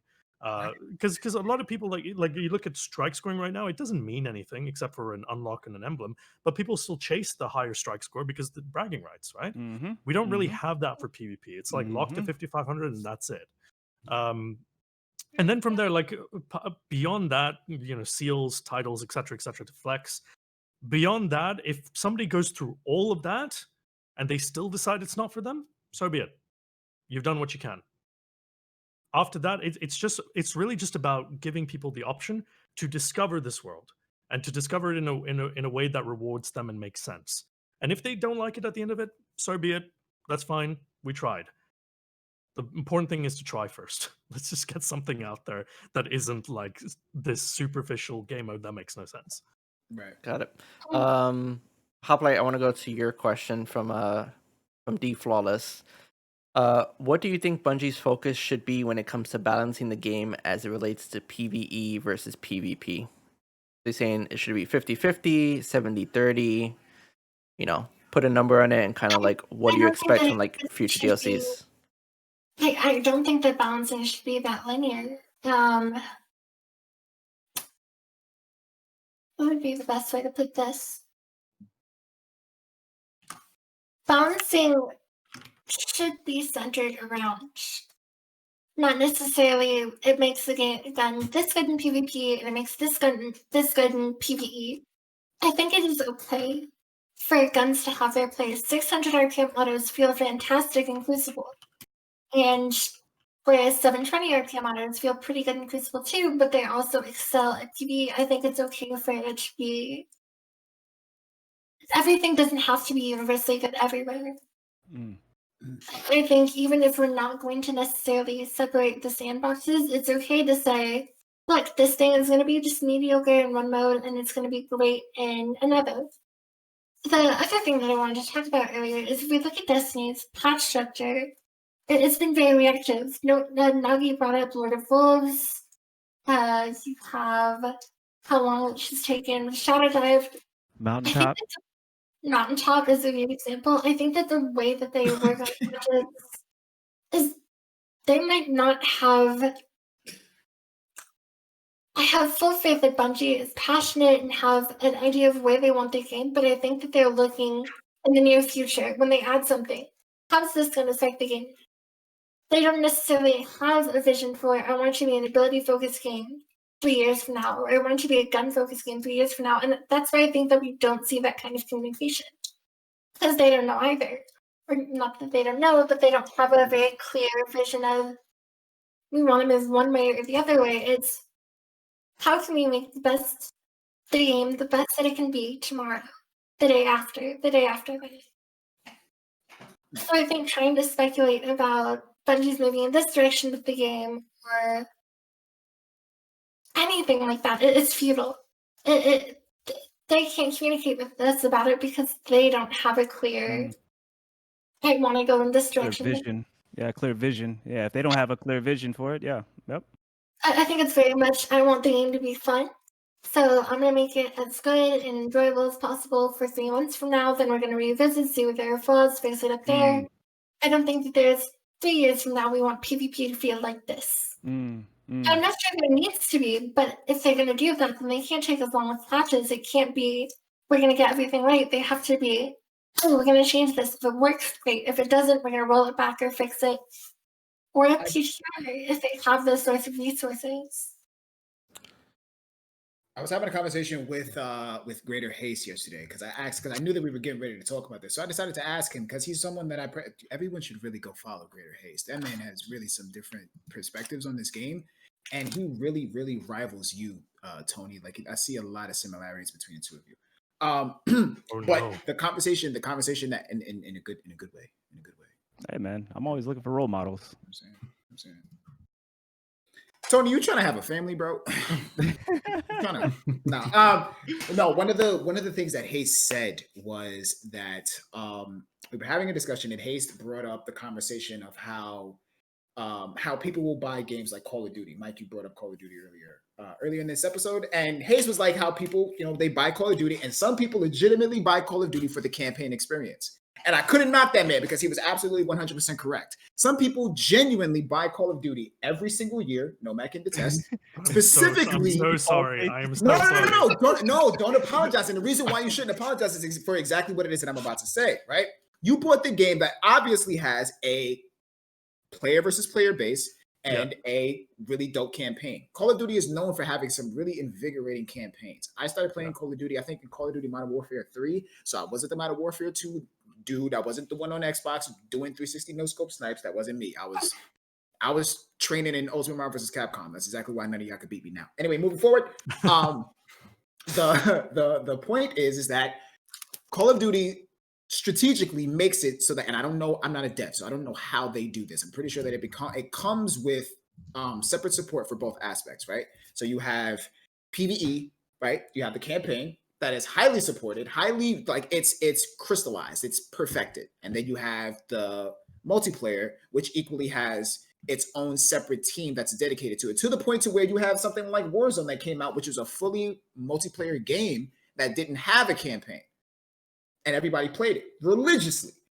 So it leads directly into what Nomad was saying in order to break off the areas of focus and dedicate teams specifically to that, all the way down to the gear that you can obtain, even the ornaments that you can obtain specifically for all of those playlists. And I think that that's a really good idea, but I think that it ties directly into what Hop was saying, because that is a great idea that can absolutely change the game for the better, but we don't have that, and we may never get that. So what she's saying is absolutely correct, and that's why I wanted to say that. Take it away, Mark. Take it away. I'm done. So no, you're good. Go ahead. Hoplite, you can finish that thought, and then we'll go into the last question we have. Yes, sir. So the one thing I wanted to say is, I'd argue that in light of what we've seen with the weapon sandbox, both in PvP and PvP this season feels fantastic. Right. So I would argue that it's not like the sandbox team doesn't know what they're doing. I think that there are flaws with exotics, there are flaws with stasis, but on the whole, they're hitting closer and closer to the mark. And we've seen that over the past year. I know that a lot of people talk about what happened with their renewed focus on PvP. And I'd say in some aspects, in terms of incentivizing players, in terms of creating content for them, they've maybe dropped the ball there. But in terms of PvP at its base, being fun to play and having a lot of viable options, they're getting better. And I think, so as soon as Tony posted that, I don't feel valued as a PvP player, I DM'd him, asked for his thoughts on it. And one of the things I brought up is, we can go back and forth sharing our opinions, talking about, is Bungie doing enough? Are they not doing enough? But I think we can all agree here that given enough time, the game will be in a state where we'd enjoy it. The issue is as they keep adding things, right? Like if the game was stagnant, if nothing ever got added, I'd say maybe a year from now, the game would be in a perfect state PvP-wise. Mm-hmm. The issue is that we're not going to reach that until the end of the game's life cycle. Yeah. So it's just doing what we can to get it closer and closer. Respect that. All right, so there's a lot of questions, and obviously if I could, we would go through all of them, but this is a time for the animals. They all just started coming to us. Yeah. We set this entire time here. Yeah. Everybody was fine, and all the animals was like, "Oh, y'all talking some serious shit. What's going on?" I gotta listen in. I got some 2 cents on this. I broke everything else in the house. I'm ready to fuck shit up. What's up? What's up? Let's talk about it. So we have the this last question here from Sick Knight. Paul, we'll start with you, and we'll go around for everybody to answer the question. What does Bungie need to do to emulate an endgame experience rewarding enough to hardcore players, but accessible and aspirational enough to chase for more casual? Jesus man. Christ. We left the best for last. all of For the these- meaning of life or Where something. were Yeah, all yeah. of these questions on every other episode? of the Basically, show? Why did we get- basically, Paul, tell me what happens after we die. Cancer, solve for X. Right? What? That's what that question was. It's like, go here. Yeah. Meaning of life, solve cancer, also Okay. fix racism in America. Go for it. It's racism in America. Since this is such a massive question, I am going to try to break it down to like kind of a base element where, because that was kind of about the whole game, not even just PvP, just how do you make endgame rewarding while also keeping casual players incentivized. Exactly. For me, I think a fundamental thing the game could kind of do is balance the ultra skill and farming ability of high-end players with fast, frequent rewards. That means they can get a lot of masterwork materials, they can get a lot of god rolls because of the sheer amount they're farming and high-level activities. But I think the counter other side of the coin to that has to be you need to provide a path forward for casuals to get that stuff eventually through kind of perseverance and their limited playtime. Because like if you think about it now, like how is a casual player really supposed to get an Ascendant shard? Like the options to actually do that, other than I guess farming just a zillion materials and giving to Banshee, there's not really a good path forward to that. And like so then ironically, the best way for them to get an Ascendant shard was the lackluster final reward of Dawning Quest, which actually it turns out was very good for some people because they had never gotten a shard otherwise. But that can apply to gear also. Like there should be a path, you know, for people to get exotics, maybe more often than even just hoping Xur has what they want every, 1 week out of 52 weeks of the year.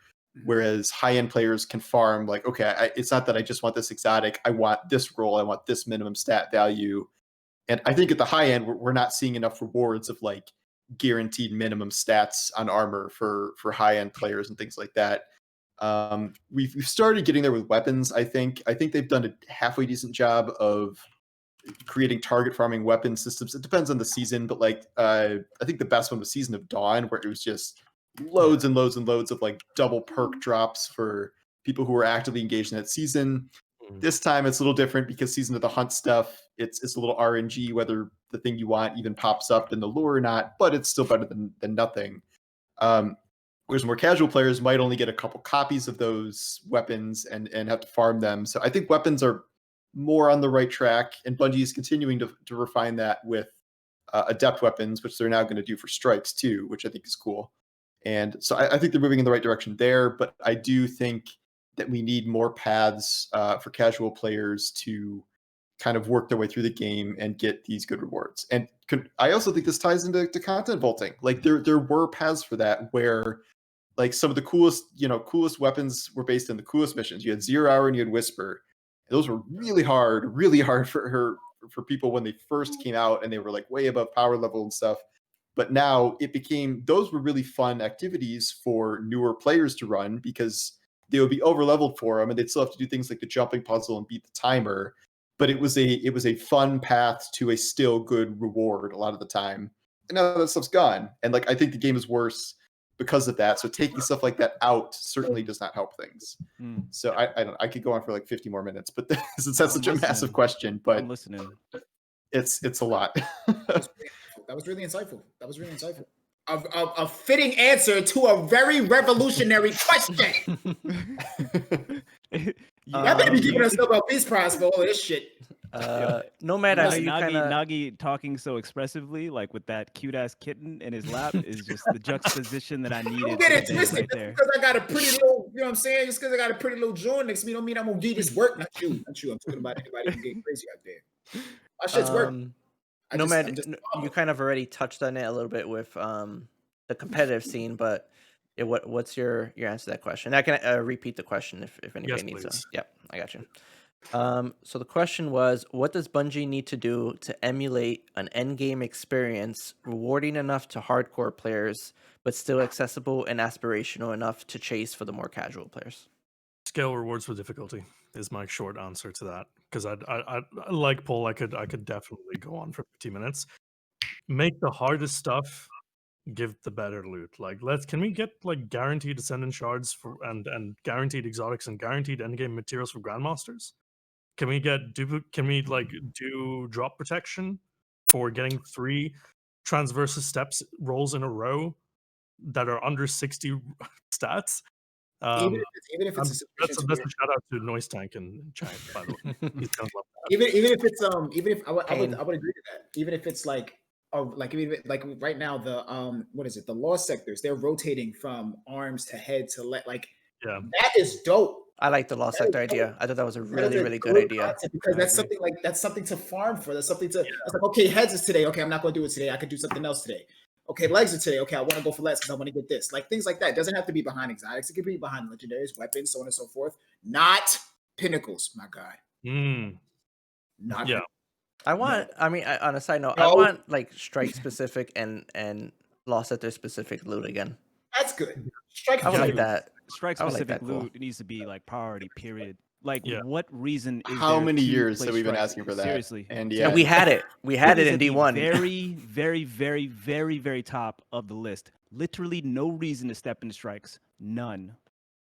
That's None. season- And, they're not doing it. They're back doing the thing where they put in 2 more strike-specific drops, but it's for like all strikes. It's like the whole stars and shadow No, kind of thing I don't want again. that. So it's not really the same Triggered. thing. I want to be a stupid titan with a knee pad for a face. What was the thing? It was I will say that skeleton will keys, help. right? Again. Skeleton keys It was the It was thing. skeleton keys. It was skeleton Yeah. keys. But even before skeleton keys, look, in PV in D1, I was even more of a hardcore PvP player specifically than PvE. But I tell you what, to get that God Roll Imago loop with fucking Luck in the Chamber and Rangefinder, you saw me in that strike every single night. Every single night. I farmed strikes Speaking of- Every single night.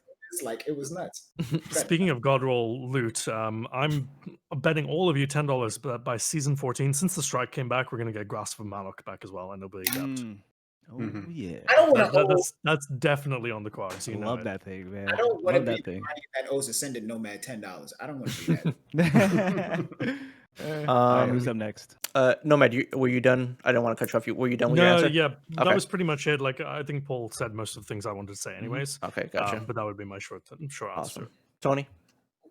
I love going, almost last because then I could just springboard off of these brilliant people here.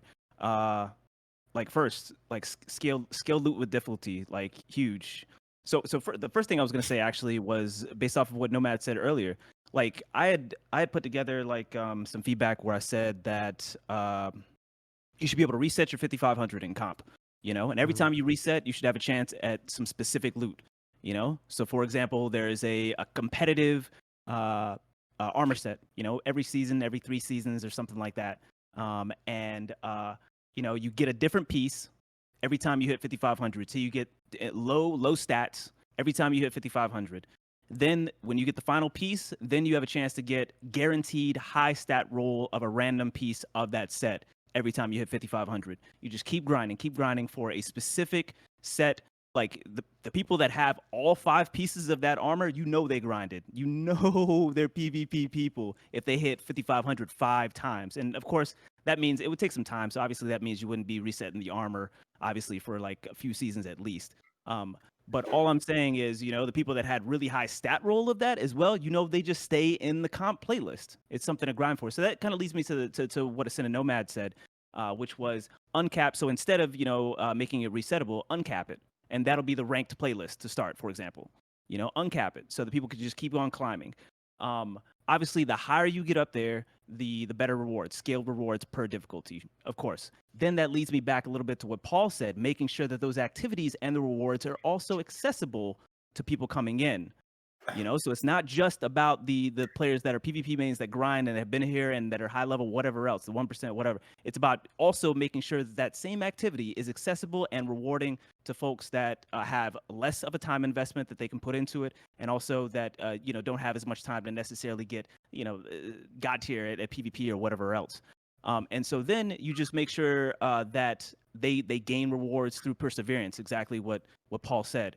So we're talking about, and he led me to a really great point with regards to the rarity and the ability of folks that have a less time to invest into the game to acquire rare materials like Ascendant Shards, like prisms, et cetera, et cetera.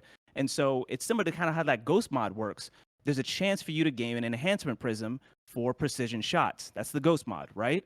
And so you could either have that embedded within the actual playlist itself, for example, for prisms.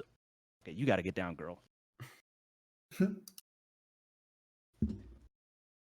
Oh my God.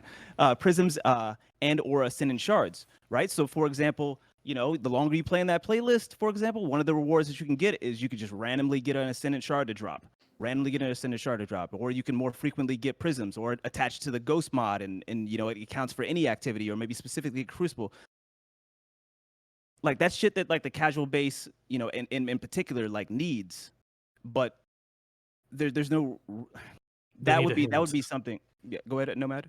Yeah, I was just building on. They need a hint of what they could have. Exactly. They need a sniff. They need some bait, you know, and I think that'd be great. But I mean, obviously, it's not just about Ascendant Shards. There would be specific reward. I mean, I think that they should build on that and create more rewards for persistence as well, because it's, you know, and the longer that they persist, the more skill that they're going to gain, the more that they're going to climb, and the more rewards they're going to get for being higher up as well, you know. So it's just like, I think that you know would be a comp 5500 or a ranked playlist, separate ranked playlist, whatever, what I think would be a great introduction into kind of all of this, and making that one playlist the focus for both satisfying the hardcore players and also the people that are coming in that are new or that have less of a time investment with regards to PvP.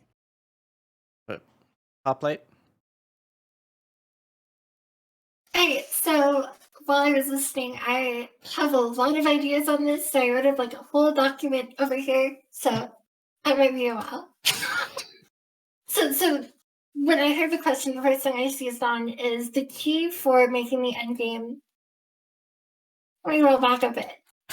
So lately, I got my family and my cousins into Destiny. They've been playing it after years away, and they've been really enjoying it. I've been kind of polling them, asking questions about what do you enjoy about this, how their experience differs. And I've kind of realized that what would help the most for new players and experienced players is increasing the ceiling. So the first thing, that is that infusion needs to not be gated by in-game content. As Paul said, Ascendant Shards should be, you should be able to get them however you need to. Maybe have it be for mid-level activities, but that should not be what progression is focused around.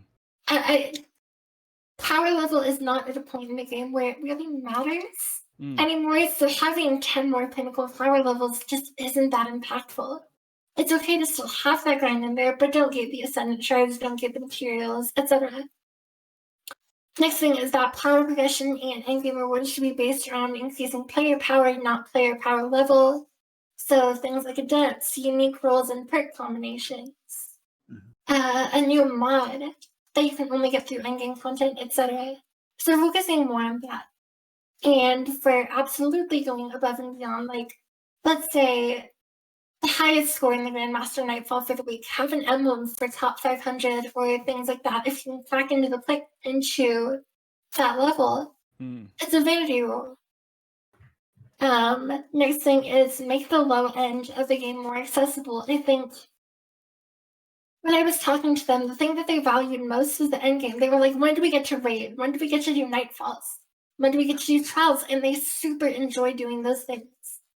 So Keystone Crypt is a good example. I know a lot of people say it's too easy, but at the same time, it is a fantastic raid to teach because new players can get into it as soon as they learn the mechanics, they're able to actually accomplish it.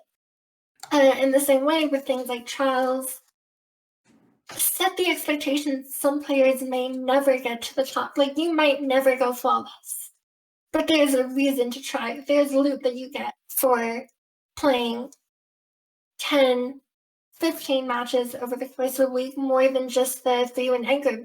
Give them a way to get everything up to the flawless score, like 3, 5, 7 wins, just by playing.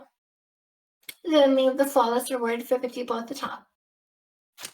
Other thing is that the power climb in terms of player power needs to be quicker.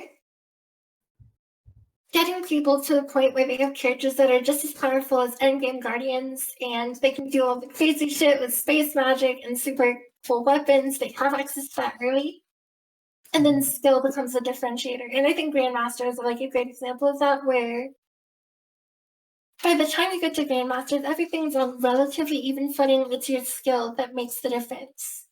So leaning more into that. And the last thing is, I think I brought it up earlier, but like top 500, not necessarily like that, but out of game achievements, rewarding the best of the best. Giving people a reason to, you know how a lot of people argue Destiny as a retirement game, as it's been said, or Destiny shouldn't be taken seriously. From the perspective of tournaments, no. But that doesn't mean that we can incentivize striving, like, that we can't incentivize striving to be the best. Mm. You just have to go about it a different way. Mm-hmm. That's well said. Love it. Yep. You Yep. did all that in Perfect. like 10 minutes. Agreed. That was impressive. you guys Yeah, are. I want to reinforce a couple things. I'm trying to be as quick as possible. So first of all, like fantastic point. Like it doesn't we don't even need Bungie is brilliant. I mean, the people that work there are brilliant. We don't need necessarily even a ranked playlist in order to incentivize folks to just want to get better at the game, you know? PvP in particular, but even PvE, like remember strike scoring back in D1? Just simple strike scoring. You know, I love just going into strikes and just fragging out with friends and then, you know, bragging at the end that, you know, I got the highest score or something like that. Or going into the nightfall and then checking DTR later after running like 10 nightfalls to see that, you know, it just happened to be like solar week and stuff like that. I threw out a bunch of nades. I got a bunch of score on that. And I ended up making like top 10 for the week for like strike scoring for that particular nightfall. That shit was awesome. To be able, like, I thought that was a fantastic idea, you know, like to just give us something cosmetic, like an emblem or something like a Bungie bounty, basically for the Nightfall strike for scoring for that week.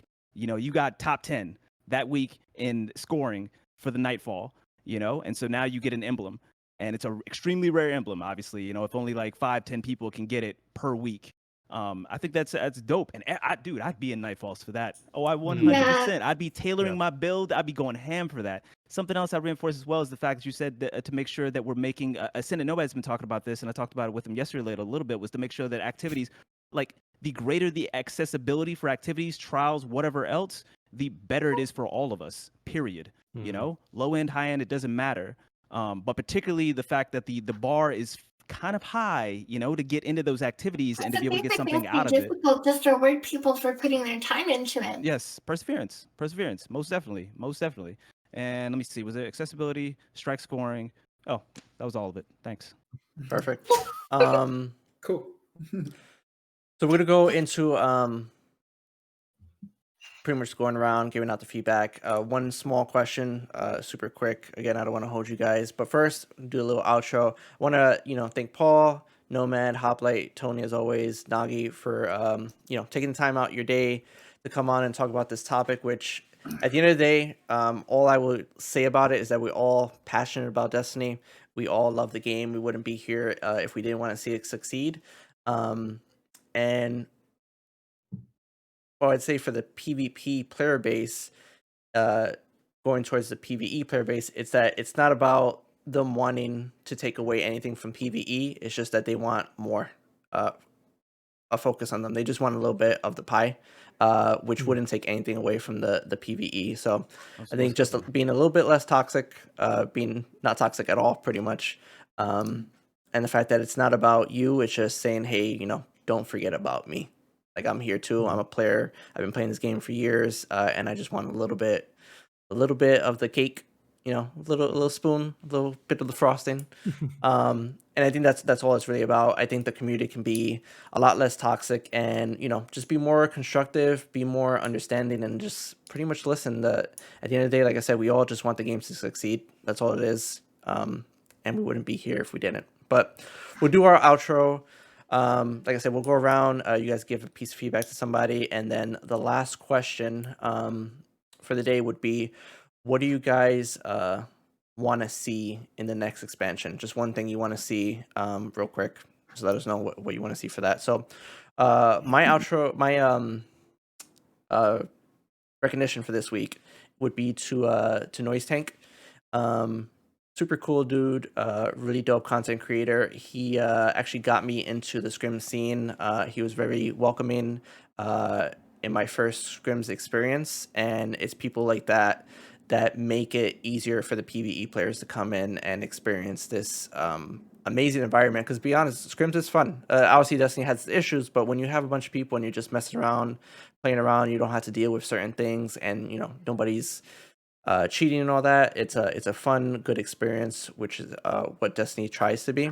And these creators are able to facilitate that kind of environment where we call enjoy the game in a non-toxic way. So my shout out would be for him. Paul, throw it over to you. One piece of recognition and just like one thing you want to see in the next expansion. Sure. I'm going to do my recognition for my parents who are probably watching this right now because they watch all the podcasts I'm on, even though, hey, they have no idea what I'm talking about ever. Hey, Mom and Dad. Yep. They are both recovering from COVID, actually. They're doing better. Good to hear. My dad's on a little bit of a long road, but he's going to be okay. And yeah, just shout out to them. In terms of... You guys raised a great son. I read all his articles. He has an amazing hair. I want him to hold my hand one day. Next, The hair envy. next expansion, I will say Chicago. I know that's kind of the rumor floating around, but I would love for that to actually be a reality. I think that would be a very on-point aesthetic place to go to for the Witch Queen. We haven't really got like a swampy, poisonous marshland. That sounds like a good thing to me, so I'm hoping to see that. So, well, Paul, I just want to say thank you once again for appearing on the show. Big fan, and keep doing what you're doing, man. I still don't know how you write those articles so fast, but they're amazing to read. So appreciate you. Thanks for having me. Nomad. I also want to shout out Noise Tank for his amazing transversive stats. No, he already got one. He already got one, so I want to give it to. I mean, they were all right. I mean, they weren't like god tier Yeah. like that, No, I think they were like just like under 6. No, I'm kidding. Look at him in the chat. I just no, I really want to thank my friend Eddie, who I brought on board recently to become my manager because I'm my worst own boss, and he's been a fantastic person to bring on board to really Shout out to Kenneth. Yeah, Eddie. No. I was thinking about my guy. Oh, so okay, your guy. sorry. Yeah, just because he's kicked my ass in such a meaningful and impactful way to such the point that I'm able to have a bigger platform and a bigger voice, and he's probably entirely the reason why I'm here. So Yeah, he slid into the DMs. I was like, yo, Yeah. I was already thinking it, but he was just confirming it. I was like, yeah, let's bring him on. yeah, well, big shout out to Eddie. Thank you so much for everything that you do, and yeah, I owe him a beer when this is all over, when this nonsense with COVID is over. Yeah, absolutely. And my one thing you want to see from Oh yeah, one thing next in the expansion. expansion, Chicago is a good one. But since I'm the PvP person, I'll say something PvP related. Rift. I want Rift back. I really want it back. Or Sparrow Racing League, one or two. I'll take either. I'll even take Crucible Labs at this moment just to get like something different. Yeah. Love it. Nomad, thank you for coming onto the show. Again, you have an amazing voice. I listen to you all the time. Super. I wish I can, I hate my voice, and when I hear you, I get super jealous. So I want to know when you listen to You my don't. voice. You really don't. You don't. All I right. feel like you might unfollow me on Twitter after. We love Yeah. Just like just use that as a comfort. Nagi, over to you. What was the question? I don't be paying attention. Oh, okay, To cool. you? I pay attention to them. Somebody kick Not him. you. Kick me from what? I'm your co-host. No, really. What was the question? So something I you know want it's to a shout out, see? and then Yeah, shout out. something you want to see. Yeah, Got it. from the next I expansion. didn't need you to tell me the question. I knew the question. I Okay, just cool. wanted to Awesome. ruffle your feathers. I hate you. Okay, next one. I hate you so much. Oh my god. Shout out. Honestly, I want to give everybody a shout out, bro. I mean, I want to give everybody a shout out that's actually trying to be productive in this time. I feel like, we've kind of explored a tremendous amount of things on this particular episode, and I'm like incredibly just amazed by all of your insights because you hear so much toxicity throughout throughout the process. But one thing like I said, we already touched base on it. Destiny has this, has this constant flow that constantly recycles itself over and over again. And during this time when there is a tremendous amount of drought, lack of interest, lack of enjoyment, it's people like us, people who are a part of the community, not just us six, but there are people very similar to ourselves who are constantly trying to push the narrative of just an enjoyable experience, trying their best to make sure that the fire doesn't essentially burn out entirely. And I personally want to give every single one of those individuals a major shout out, because they are literally what the game kind of falls on when it's at its lowest. And it never truly falls.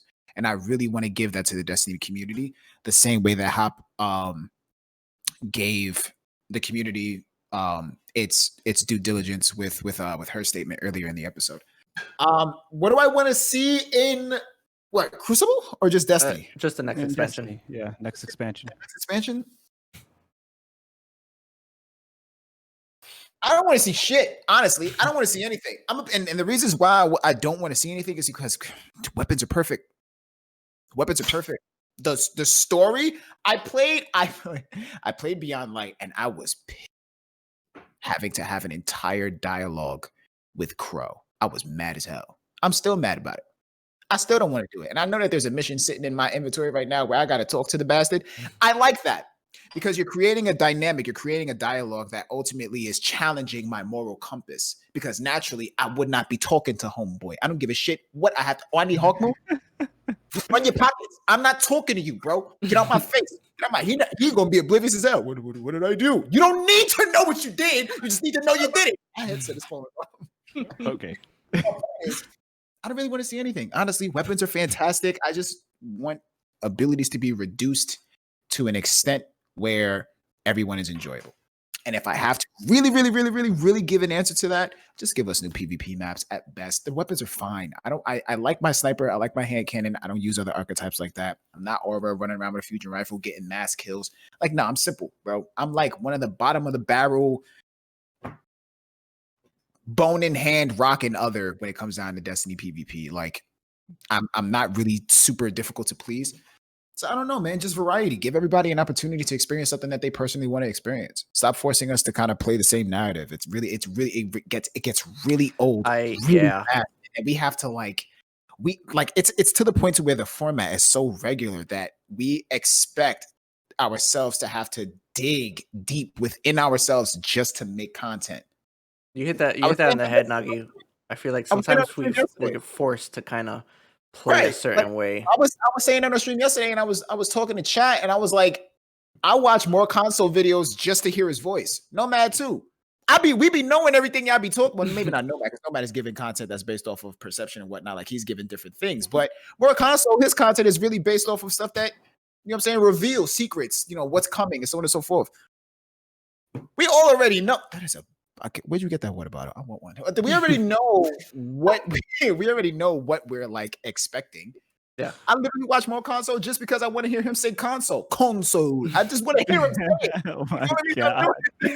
That's the only reason I'm doing it, bro. That's all right. So Tony. Oh boy. All right. Like a couple things, like oh man. One day, bro. I just want to meet him. Well, I'll go into my shout out and what I want to see in a second. But a couple things, like online, everywhere, discourse is happening with regards to Destiny. I just want people to continue to listen, listen to understand instead of listening for a reply. Listen to understand instead of listening, for a reply. Not just in Destiny, but just like in life. Yeah, I think in that's life a good thing. in general, most definitely, but it's something I think we definitely should. I mean, you definitely realize that a lot of the way that the discourse goes down in the Destiny community is of course the way that the discourse goes down in the wider world as well. And we just need to rein that back a little bit, start listening for understanding instead of a reply, start, listening for other perspectives and kind of embracing those perspectives, even if you don't necessarily agree with them, at least, try to understand why people feel the way that they feel. Also, people got to remember that, informed opinions aren't the same as uninformed opinions. You might have an opinion about something, but that doesn't necessarily mean that it equals someone who, is particularly informed about this subject. I mean, if I don't know something about something, then I certainly don't speak about it as if I know about it. And I certainly don't speak over someone who clearly has the experience and the knowledge to really speak about those topics well.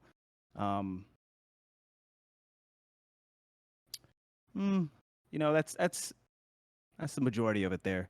My shout out is actually for Glad today.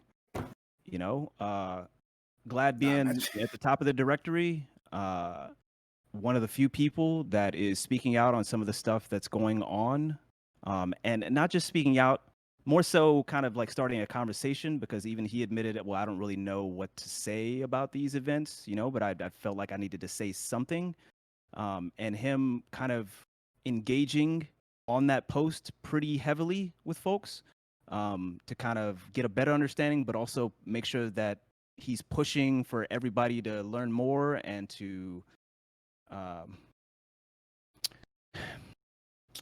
do their civic duty, just to help this world be a little bit better.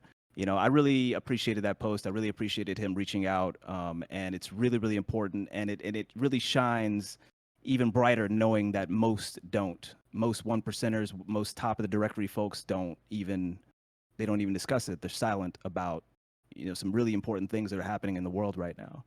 So the shout out is for Glad today, the homie. And then some things I want to see. I'm gonna just break it down into multiple things I want to see real quick in Witch Queen. Number one, I want to see Paul Tassi become a PvP main and a god. I want to see that. Come play, Paul. Come play with us. Personally tutor me for the next 6 months. I got you. Dude, I got you. If you want to become a dude, I swear to God, we will make it a thing. 100%, we will make it a thing. I will have Paul come out. Paul coming to scripts? Like, I swear to God, ain't nobody gonna see him. Ain't nobody gonna see him for like 6 months. He ain't gonna publish a Forbes article. It ain't gonna be nothing. But like, he's gonna come out like he's gonna have a neck beard, and he's gonna have body odor, and his background is just gonna be anime posters. I'm just saying, he's gonna come out a god. Y'all ain't even ready for it. Y'all ain't even ready for it. So that would be fantastic. I'm not even lying. That'd be fantastic. I'm waiting for the neck beard. Otherwise, Twilight Garrison. I want Last Word to be viable again on. Wait. You know what I'm saying? What? I want King's Fall. I want King's Fall back. We should get it back, but I want King's Fall back. And goddamn, can we get these random rolls on these Hawk Moons yet? Like, Jesus Christ, man, come on. NOGI, MARU, you guys want to end the podcast on Last Word slander? What is this? It needs to be good on what did I'm actually on Tony's side with this. I'm actually on Tony's side. I want Last Word to be viable again. It's fine. Learn to aim. I got it. It's fine. It's useless on M and K. I don't know about that. I'm kidding. I'm pulling your leg. Nomad, Nomad, expect a twit longer after this. Yeah. Oh no. My experiences with Nomad. I would like Paul to write an obituary for me. It's probably done. I think he already wrote it. It's already done. Yeah. We just blinked and he already wrote it. All right, Tony, as always, man, it's always a pleasure. You'll probably be on next week's episode. I wouldn't even be surprised to see you again. I'm refusing to cast Tony again, bro. I can't.